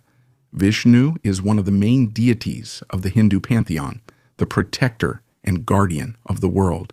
He is often depicted with 4 arms, holding symbolic objects. According to experts, the broken hand of this statue once held a shankha, a conch shell symbolizing the divine sound of creation, and a call to virtue. Most likely the statue once stood in a temple and, following ancient tradition, was ritually cast into the water after being damaged, as was common with destroyed sacred objects. Perhaps the sea returned it to the land once again, reminding us of long-forgotten stories. A story that's not in the textbooks. Not so long ago, archaeologists found evidence that in ancient Troy, people were already drinking wine long before the Iliad was written. This is not just a theory or a guess, but real chemical evidence that confirmed that even ordinary people in the territory of Troy not only drank wine, but also used it in their everyday lives. For researchers, this was a sensation because in ancient times, usually only the elite could afford the luxury of drinking wine. But in Troy, it was available to all layers of society. Studies have shown that the cult of wine was so important to the inhabitants of Troy that the vessels in which it was drunk were found throughout the city, from wealthy palaces to simple residential quarters. But what's even more interesting is that the fermentation method used in Troy was so unique that it resembled those of more complex and advanced civilizations of that time. And now, thanks to these studies, we can confidently say that Troy was not just a legend, it was real, and its culture was much more complex and progressive than we could have imagined. The countless riches of the Incas, the treasures of Lianganatis, are one of the most fascinating legends about lost wealth in South America. According to legend, the countless treasures of the Incas were hidden by the military leader Rumiñahui in the mountains of Lianganatis in the east of modern-day Ecuador. This happened after the Spanish executed the Inca ruler Atahualpa in 1533, even though the Inca people had already begun collecting a ransom for him. Upon hearing of Atahualpa's death, Ruminawi ordered all abandoned riches hidden to keep them from the invaders. The Spanish captured him and subjected him to brutal torture, but he never revealed the secret of the treasure's location. Since then, the treasures of Lianganatas have become the subject of many expeditions and searches, but none have been successful. Dense jungles, impassable mountain trails, and mists still keep the secret of the Inca gold. The legend lives on, inspiring treasure hunters from all over the world to search for the most mysterious hoard in South America. Aliens phoned home. Former American counterintelligence agent Luis Elizondo has made another sensational statement. According to him, some UFOs observed by the military clearly display engraved symbols resembling ancient scripts. He claims that these signs may be an attempt by aliens to convey information or even instructions. Elizondo previously led the secret AATP program, which was engaged in studying aerospace threats. He says that he personally saw oval objects with unusual surfaces, on which symbols resembling hieroglyphs or runes were engraved. He believes that such things are not put there for no reason. It's part of communication. Interestingly, some of these symbols look similar to ancient scripts found on Earth. He says the Pentagon has compared these signs to ancient scripts for a long time. That's what it is. It's possible that aliens use a universal visual language, which means we have more in common than it seems. Elizondo even mentioned the phrase, "they've already called home," hinting at attempts to communicate with other worlds. Elizondo's testimony is also confirmed by other witnesses. Military pilot Jake Barber described how he saw an object of non-human origin just 150 feet away from him. Later, he was allegedly taken aboard a helicopter. Elizondo is certain that there are many such craft, and U.S. intelligence has been studying them for a long time. This includes fragments, microchips, and even biomaterials. He urges authorities to release this information and begin an honest dialogue with the public. The results shocked the scientists. The story of the mummy, which had been kept at the University of Warsaw for many years and was shrouded in mystery, has finally received a logical explanation. It was previously believed that this was a man, a priest named Kordzikuti, who lived in the 1st century BC. However, in 2015, Polish researchers decided to perform a CT scan and discovered that it was actually a woman. Moreover, scientists thought that she was pregnant at the time of her death. The scans supposedly show the bones of a fetus, a tiny hand, and a leg. This sparked huge interest in the scientific community, as it could be the first pregnant mummy ever discovered in history. Moreover, researchers noticed deformations on the skull of the mysterious lady and suggested that aggressive cancer could have been the cause of death. However, over time, doubts began to arise. Radiologist Sakar Salem from Cairo immediately pointed out that there was no anatomical evidence of a fetus. She then asked a logical question: why the bones vanished while the baby's soft tissues remained? Recently, archaeologist Kamila Braulinskaya and her colleagues revisited the case and conducted a reanalysis of more than 1,400 CT scans. 4 independent groups worked on it, and they all came to the same conclusion: there was no pregnancy. The so-called fetus turned out to be clumps of tissue left due to disruptions in the mummification process. The same goes for the supposed cancer. The skull was damaged during the removal of the brain, which is not uncommon in careless embalming. So the mysterious lady remains an enigma once again, but now without sensational headlines. This story shows how important it is to double-check even the most high-profile scientific discoveries. A separate form of life. Scientists are once again revising their views on one of the most mysterious inhabitants of ancient Earth, the organism Prototaxites. For a long time, it was considered a giant fungus, but new research has cast doubt even on this version. According to paleontologists, Prototaxites was neither a plant, nor a fungus, nor an animal. It may have represented a separate, completely extinct branch of the tree of life. These strange creatures lived about 420 to 375 million years ago and were the first giants on land. Some of them reached 8 meters in height and 1 meter in width. They were first discovered back in the 19th century, and for a long time, they were considered to be the remains of ancient trees. Later in 2007, researchers suggested that these were fungi. Chemical analyses indicated this, showing that Prototaxites fed on organic matter just like modern fungi. However, a new study based on a fossil of the species Prototaxites tahiti found in Scotland produced opposite results. Scientists found that these organisms lack chitin, a key component of fungal cells. However, they contain substances similar to lignin, which is characteristic of plants but with a different structure. Prototaxites had a unique structure. Their body consisted of various tubes, unlike those of fungi. No modern creature combines these properties: complex multicellularity, a specific chemical composition, and a unique way of feeding. Researchers believe that this could have been a representative of a previously unknown group of eukaryotes, organisms with a nucleus in their cells. Why Prototaxites disappeared still remains a mystery. Perhaps they were displaced by more efficient plants or fungi that took over their ecological niche. Prototaxites remains a mysterious reminder of how strange and diverse life was at the dawn of Earth's ecosystems. The discovery of the Leningrad Diary.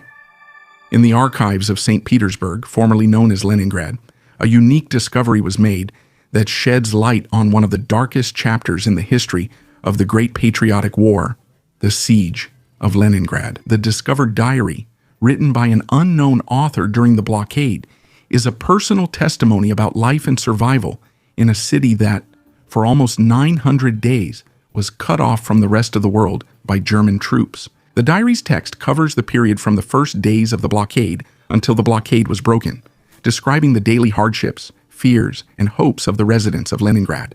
The author documents everything from the acute shortage of food, water, and fuel to the heroic efforts of the residents to defend their home from the enemy.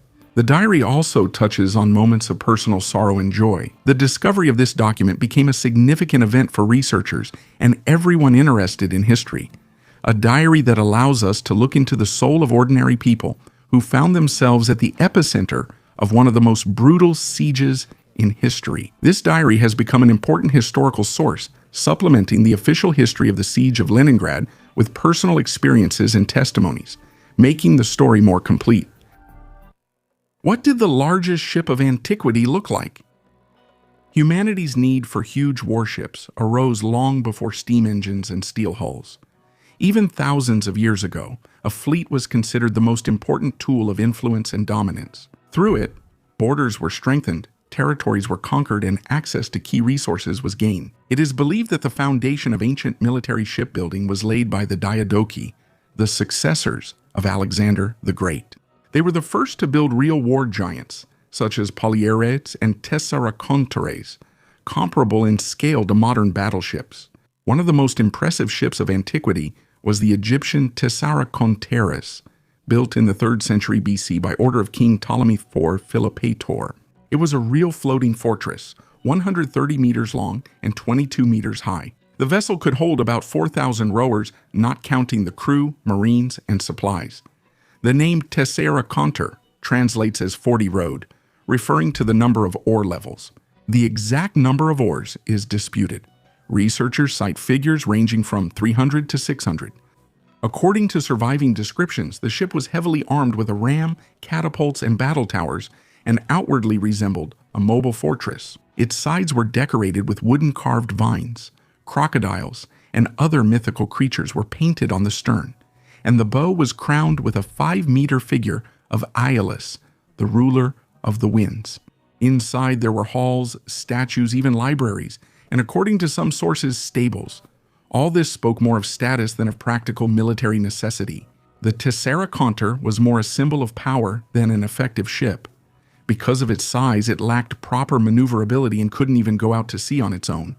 It was towed by rowing boats. Nevertheless, its very existence became an engineering breakthrough. The Egyptian Tessaraconter is not just an archaic ship, but a vivid example of how ancient technologies could reach incredible scales. Yes, it didn't become a battle legend, but it definitely went down in history as one of the most ambitious naval projects of its time. The secret the CIA knew. In 2002, declassified CIA documents were made public. One of them was simply called the Report on Norway. It mentions a strange object on the slope of Mount Ararat. The formation looks like the skeleton of a huge ship. Rumors about this place have been circulating since the mid-20th century, but here's what's strange. The CIA conducted aerial reconnaissance, and then they brought in satellites, all for the sake of this anomaly. According to the official version, nothing special was found in the images, but dozens of requests to publish the footage, especially from 1974, were denied. Why hide the images if there's nothing on them? Later, researchers collected soil samples from this place. They found marine organisms in them, but Mount Ararat is at an altitude of 4,420 meters. Does this mean that water really was here? The same water from the biblical flood? It might seem like just a coincidence, but there are just too many such coincidences. For too long, people have tried to avoid this place. A billionaire was accused of trying to hide a UFO. British ufologist and director Mark Christopher Lee made a bold statement. According to him, evidence of the existence of aliens has already been obtained, but is being carefully hidden from the public. At the center of this story is Facebook founder Mark Zuckerberg, who, according to Lee, is funding a research project called Breakthrough Listen. It was this program, which searches for extraterrestrial signals, that detected a strange radio signal 2 years ago coming from the Proxima Centauri system, the star system closest to us, located just 4.2 light years from Earth. Initially, it was explained as ordinary satellite interference. However, Professor Simon Holland, former science editor at the BBC and NASA consultant, refuted this version. According to him, the signal has all the characteristics of extraterrestrial origin. Researchers from Cambridge have allegedly already discovered signs of biological activity on an exoplanet in this system, but are not publishing the data yet due to possible political consequences. There is concern that if this information becomes public too early, it could cause panic or an international race for contact.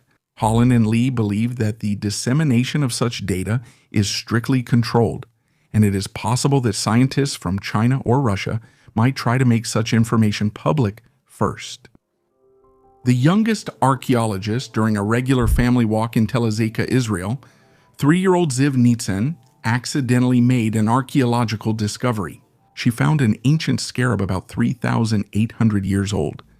This place is known as the site of the biblical battle between David and Goliath, and the find immediately attracted the attention of the Israel Antiquities Authority, which confirmed the authenticity and uniqueness of the artifact. It turned out that this was not just a stone, but an ancient seal in the form of a scarab, a symbol of renewal and rebirth in Egyptian culture, which the Canaanites used as an amulet or seal. According to researchers, the scarab is connected to the Canaanite civilization, a people who inhabited the lands of the Levant during the Bronze Age.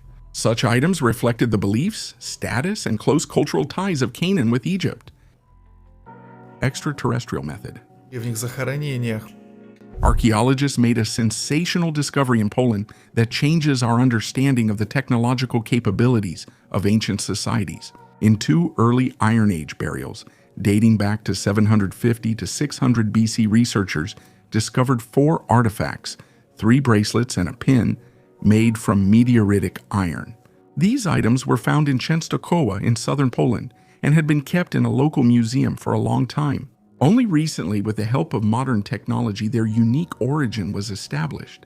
Analysis of the metal composition using X-ray scanning and electron microscopy showed that the iron contains a high amount of nickel and cobalt, which is characteristic of rare ataxite meteorites. Moreover, the ornaments on the bracelets were probably made using different types of iron, possibly to create a pattern. This may be the oldest known example of patterned iron known to mankind.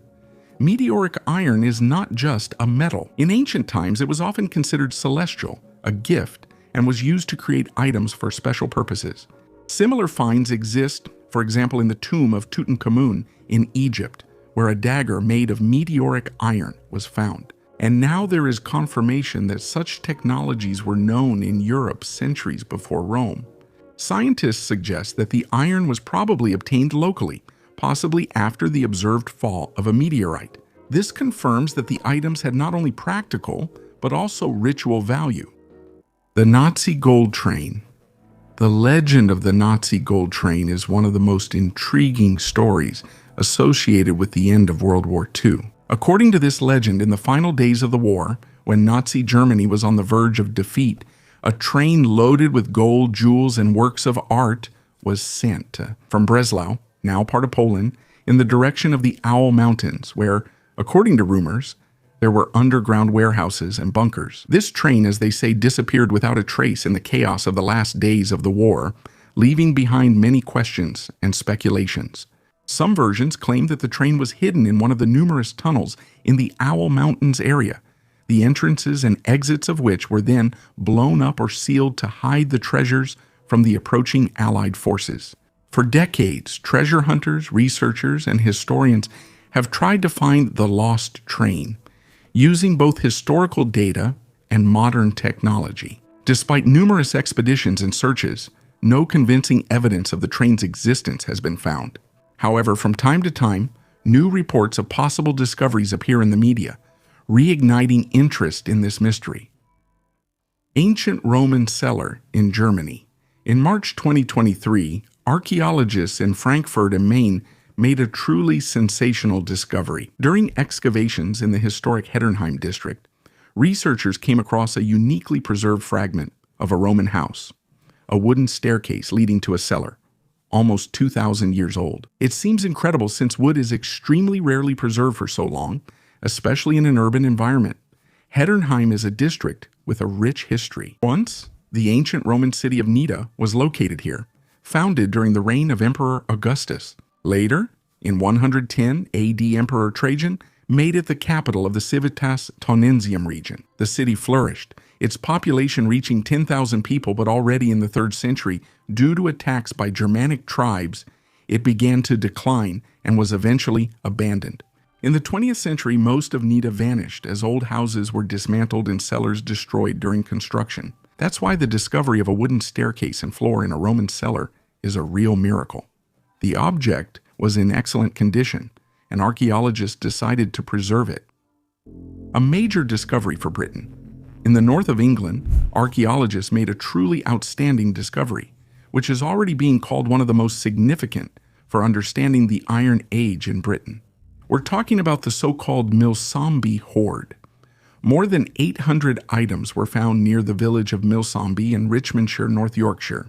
These artifacts were buried about 2,000 years ago in the 1st century AD, and according to scientists, they belonged to a member of the Celtic elite, possibly even a ruler. Among the finds are 2 massive cauldrons, horse harnesses, bridles, ceremonial spears, dozens of iron parts from wheels, and rare items decorated with coral. All of this, according to experts, indicates an incredible level of wealth for the time. Moreover, many items were deliberately damaged, broken, or burned as part of a ritual, possibly a funerary one. Although no human remains were found at the site, the nature of the hoard suggests a symbolic burial, a demonstration of status, power, and wealth. Previously, it was believed that the Iron Age elite in Britain was concentrated in the south, but this discovery proves that powerful and wealthy people also lived in the north, actively interacting with continental Europe and even with the Roman Empire. This discovery is unique not only for Britain, but for all of Europe. The scale of the ritual destruction of valuables speaks to the incredible power and influence of the owner of the hoard, possibly the chief of the Brigantes tribe, one of the largest in ancient Britain. Mini Stonehenge.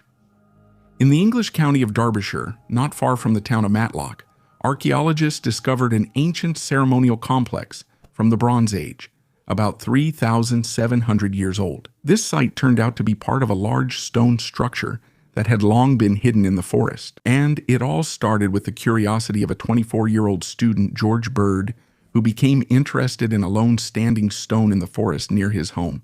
The stone, known as the Farley Moor Standing Stone, about 2 meters high, was previously considered a solitary monument, but at Bird's urging, researchers decided to carefully study the surrounding area. It turned out that the stone stands on top of a natural spring whose water flows into the Bentley Stream and then into the Derwent River. Nearby, traces of an ancient platform were found, which was probably used for rituals long before the stone itself was erected. This suggests that the place was revered for centuries and held great significance for Bronze Age communities, especially in connection with water. Archaeologists also discovered 5 more stones that once stood upright. Together they formed an oval circle about 25 meters wide.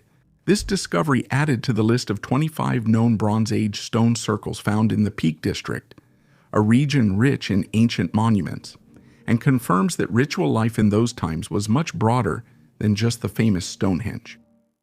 A ring and human fingers. Not far from the ancient city of Corinth, in the area of Heliomodon in the Peloponnese, archaeologists made an amazing discovery, a large tomb from the Hellenistic period, which over time turned into a sanctuary. The tomb, built between 323 and 330 BC, has the shape of an elongated letter T. The central burial chamber, about 7.4 meters long and nearly 3 meters wide, was sealed with a stone slab resembling a door. Inside, researchers found a sarcophagus with the remains of a woman, 5 rectangular stone boxes, and many valuable artifacts. Of particular interest was a gold signet ring depicting Apollo, next to whom a snake is shown, an ancient symbol of healing that later became the emblem of medicine. Next to it, they found gold leaves from a funerary wreath, coins, gold perfume bottles, beads, and small metal objects. The tomb was used for more than a century. In the Roman period, approximately between 250 and 450 AD, it became a place of worship. Outside of it, archaeologists found clay anatomical offerings, fingers, and part of a hand, which were likely left by pilgrims praying for miraculous healing. 2. The 2,500-year-old helmet and Dacian treasures. This golden helmet is one of the most famous artifacts of Dacian culture, discovered in the 1850s. It was known as the helmet from Kotsufanishti and is considered not only a work of ancient jewelry art, but also a symbol of power and ritual strength. Adorned with eyes, snakes, and mythological scenes, it may have belonged to a priest or a leader who played a sacred role in Dacian society. The helmet seems to gaze at enemies, instilling fear and protecting its owner. On January 25, 2025, this helmet became the victim of a daring robbery. From the Drents Museum in Assen, where the Dacia exhibition was recently held, several unique exhibits were stolen, including this helmet and 3 royal Dacian bracelets made of gold and silver. All the items came from the National History Museum of Romania. The loss of these artifacts was a real blow to cultural heritage. The gates through which death passed.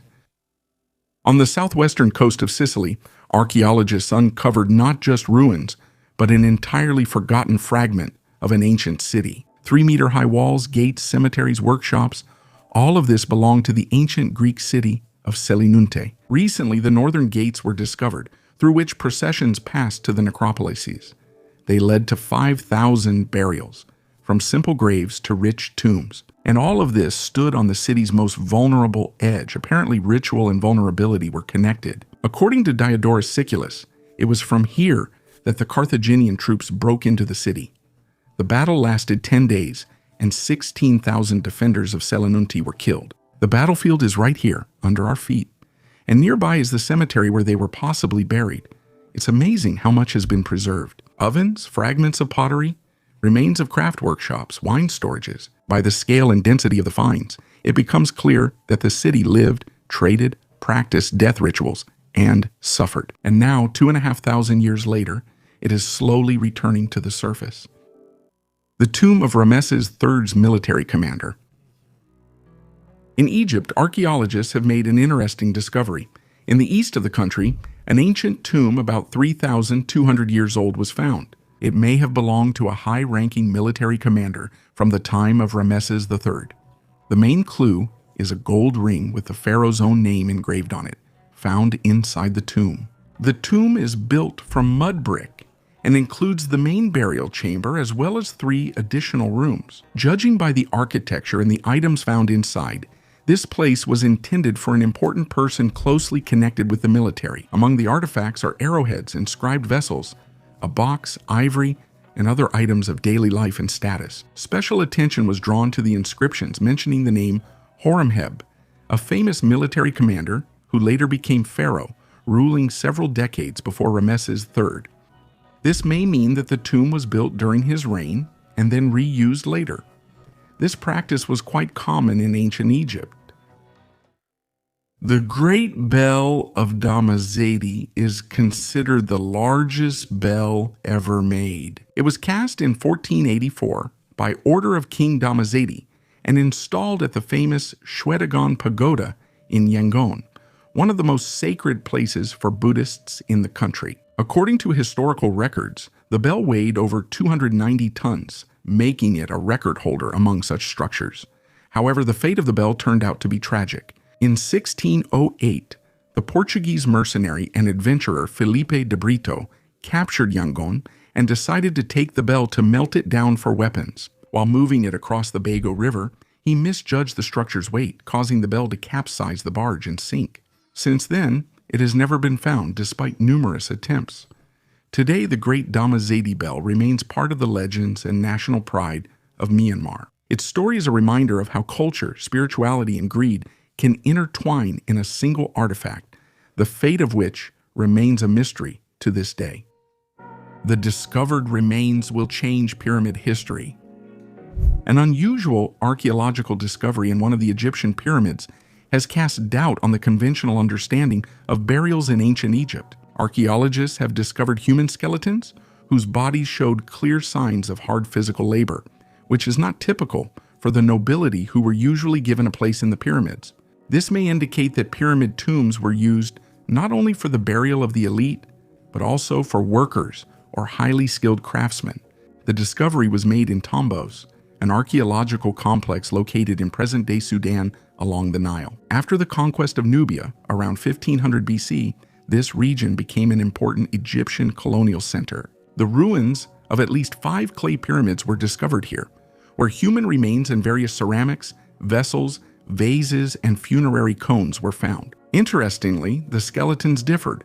Some were from sedentary people, others from those who were physically active. Scientists suggest that burying workers together with members of the nobility could symbolize their service even after death.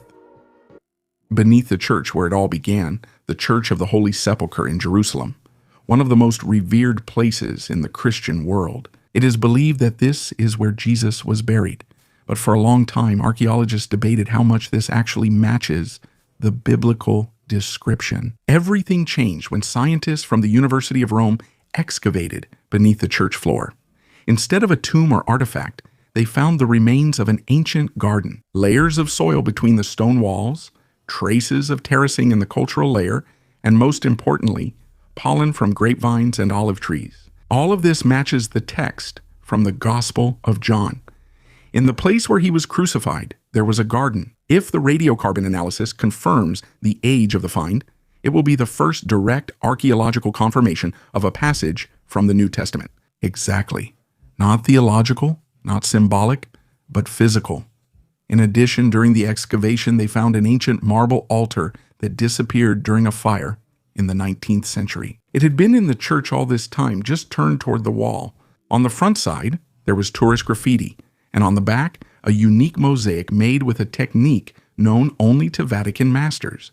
No sensationalism, no mysticism, just facts. But sometimes they speak louder than any legend.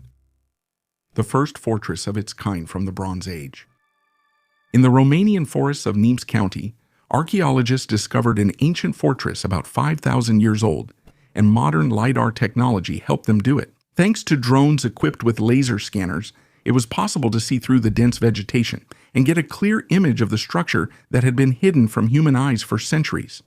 The fortress dates back to the period of transition from the Neolithic to the Bronze Age, a time when people were just beginning to build fortified settlements. The LiDAR revealed that it was a well-designed and powerful structure. Moats, hundreds of meters long, earthen ramparts, and a strategically advantageous location on high ground. All of this points to serious knowledge and labor organization among the ancient builders. Only with the help of modern technology can we truly understand the scale and structure of ancient monuments. These are not just ruins. They are traces of a complex and sophisticated civilization that we are only beginning to rediscover. One of a kind, not far from the settlement of Led on the Swedish island of Åland, a rare artifact was found, a Viking Age bracelet over 1,000 years old. During the Viking Age, Åland was an important craft and trade center that actively interacted with the southern and eastern regions of the Baltic Sea. The bracelet was discovered by a private individual in a marshy area. Experts note that the find is unique. Most jewelry of that time was made of silver or bronze, whereas this piece is made of iron, which is an extremely rare material for this type of item. According to the State Historical Museum, out of more than 1,000 bracelets found, only 3 were made of iron. However, the artifact discovered on Alandia has no direct analogs. Animal heads appear at the bracelet's ends, with rows of dots in a complex pattern along its length.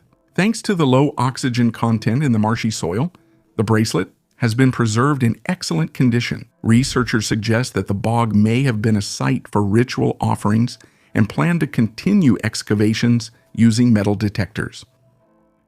A refuge in the jungle. Imagine a group of people renting a part of the Amazon for 1,000 years, including not only the land, but also the airspace and even natural resources. This doesn't look like a movie plot, but the real story of the nation of Kailasa, a self-proclaimed state created by a fugitive guru accused of abductions and abuse. He proclaimed himself the pontiff of Hinduism and fled from India, declaring a new island his sovereign state. In 2024, his followers began making agreements with tribes in Bolivia, promising help and money. One of the Bora communities signed a contract for 25 years, but later it turned out that the documents stated a lease term of 1,000 years. When this came to light, an international scandal broke out. The Bolivian authorities arrested the participants, annulled all agreements, and expelled the instigators. But a troubling thought remained. If someone can come with money and try to lease the Amazon, who will be next? This story isn't about cultists. It's about how giving in to the lure of resources can lead to the loss of an entire territory. How people wrote before the Romans. In the Spanish province of Leon, archaeologists made a discovery that could change our understanding of writing on the Iberian Peninsula. In the ancient settlement of La Peña del Castro, a spindle whorl, a small object used in weaving, was discovered with an inscription engraved in the Celtiberian alphabet. The artifact dates back to around the 1st century BC. This is one of the northernmost and earliest finds of its kind. Before the arrival of the Romans, writing was hardly used in these parts, so the inscription became a real sensation. Scientists suggest that the text could have been a mark of ownership or had symbolic meaning. For example, it might have indicated the owner's status. Interestingly, the spindle whorl is made from local talc, which means it was produced right here. It was found in a storeroom where there were also baskets with seeds, tools, and even remnants of dried meat.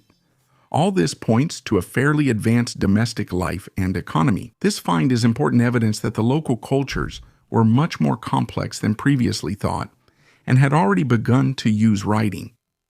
Smaller than a hobbit. Scientists made an amazing discovery in South Africa. They found the remains of the shortest ancient human known to science. We're talking about a representative of the species Paranthropus robustus, who lived about 2 million years ago. He was less than a meter tall and weighed about 27 kilograms, which makes him even shorter than the famous hobbits, Homo floresiensis. The unique remains were found in the Swartkrans cave. Archaeologists discovered articulated bones of the thigh, shin, and pelvis. Everything indicates that the adult individual was probably a woman. Despite her tiny size, researchers believe she had a developed brain for her time and may have been able to make simple stone and bone tools. Paranthropus robustus is a side branch on the tree of human evolution. They had a powerful skull, strong jaws, and teeth adapted for coarse plant food. They were not direct ancestors of Homo sapiens, but lived at the same time and shared the same landscapes. Interestingly, the discovery greatly changed our understanding of the variability of this species. Previously, it was believed that Paranthropus were larger, but now it is becoming clear that there could be significant differences in height and body build within a single species, possibly due to sex, climate, or living conditions. Entrance to the underground ecosystem. In central Vietnam, there is a place that even science has not yet reached. Sun Dung Cave is the largest on Earth, over 6 kilometers long, with a volume of 38 million cubic meters. To understand the scale, an entire city block could easily fit inside. Небоскребов, но главное не размеры. Главное... Inside this cave, there is a unique ecosystem, its own river, lakes, jungles, and stalactites that are tens of meters long. Plants, insects, microorganisms, many of them may be unknown to science. No light gets in there, and it has its own atmosphere. Humidity, temperature, pressure, everything is enclosed inside. It's as if the planet decided to create its own sanctuary outside of history. And what's interesting is that we still don't know where this cave ends. Of course, the end point hasn't been explored. Maybe further on there's another chamber, another biospheric bubble, or even a completely separate evolutionary path that developed parallel to ours. A wooden sculpture of Christ. In the Belarusian village of Nesutici, in the semi-ruined chapel of the Church of St. Archangel Michael, restorers discovered a wooden sculpture of the crucified Christ. The find is over.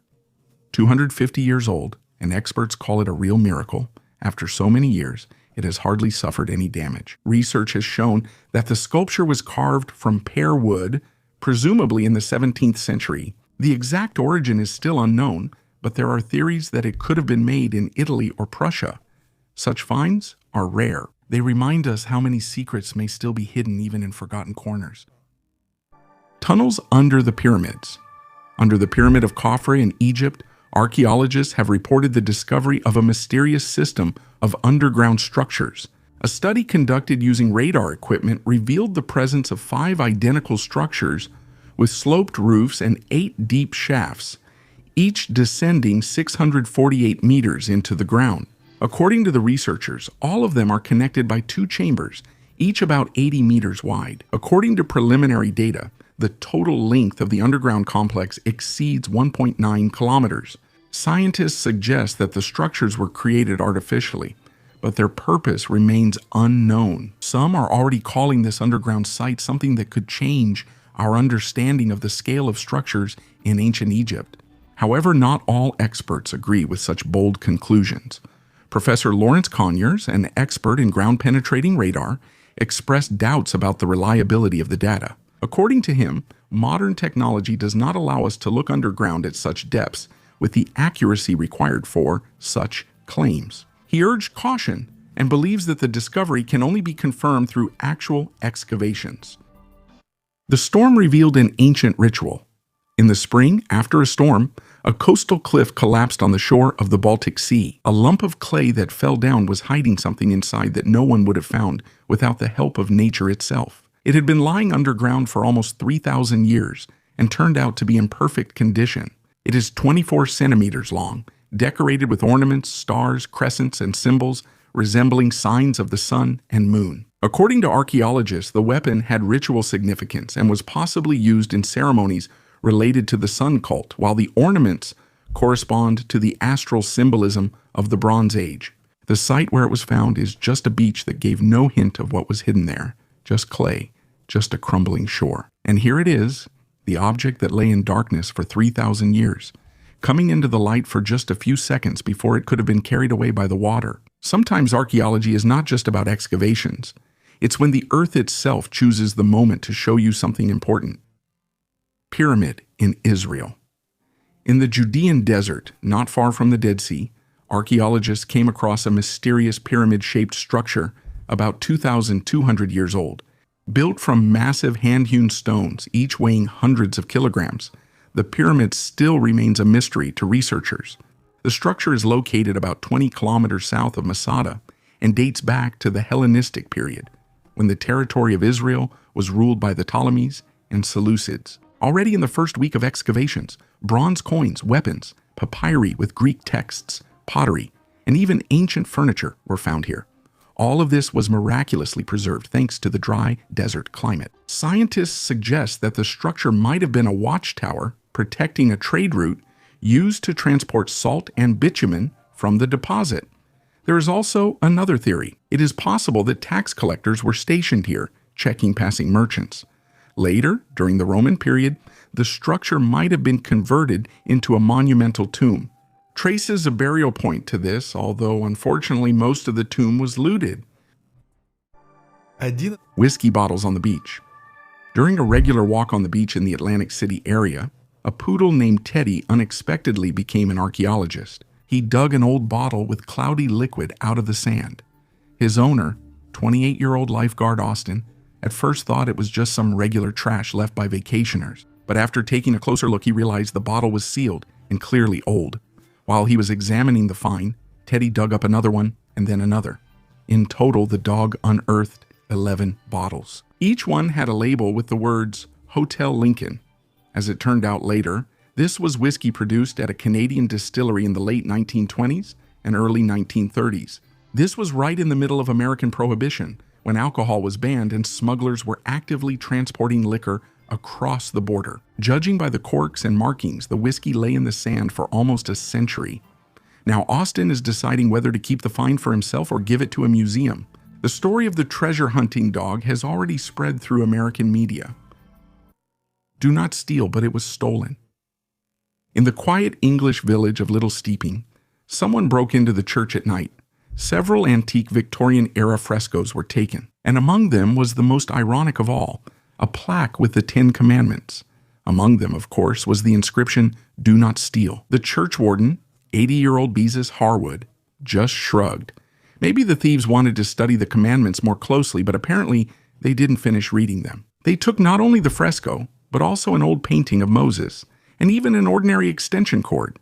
Maybe it just happened to be nearby, or maybe it was holy too. The police, of course, started an investigation, but the story itself is already almost a joke. The kind of story where reality makes for a better plot than any script. Diamond drills. 2,000 years ago, scientists made an amazing discovery. Ancient craftsmen were already using diamond drills to work with hard stones 2,000 years ago. This became clear after analyzing 51 beads found in a burial site in Rabat, in what is now Uzbekistan. The burial dates back to the 2nd century BC to the 1st century AD and is associated with the Yuezhi culture that existed in historical Bactria. The beads were made of carnelian, agate, and garnet, stones that are difficult to work with, even using modern tools. Research using an electron microscope showed that 41 beads have traces characteristic specifically of diamond drilling.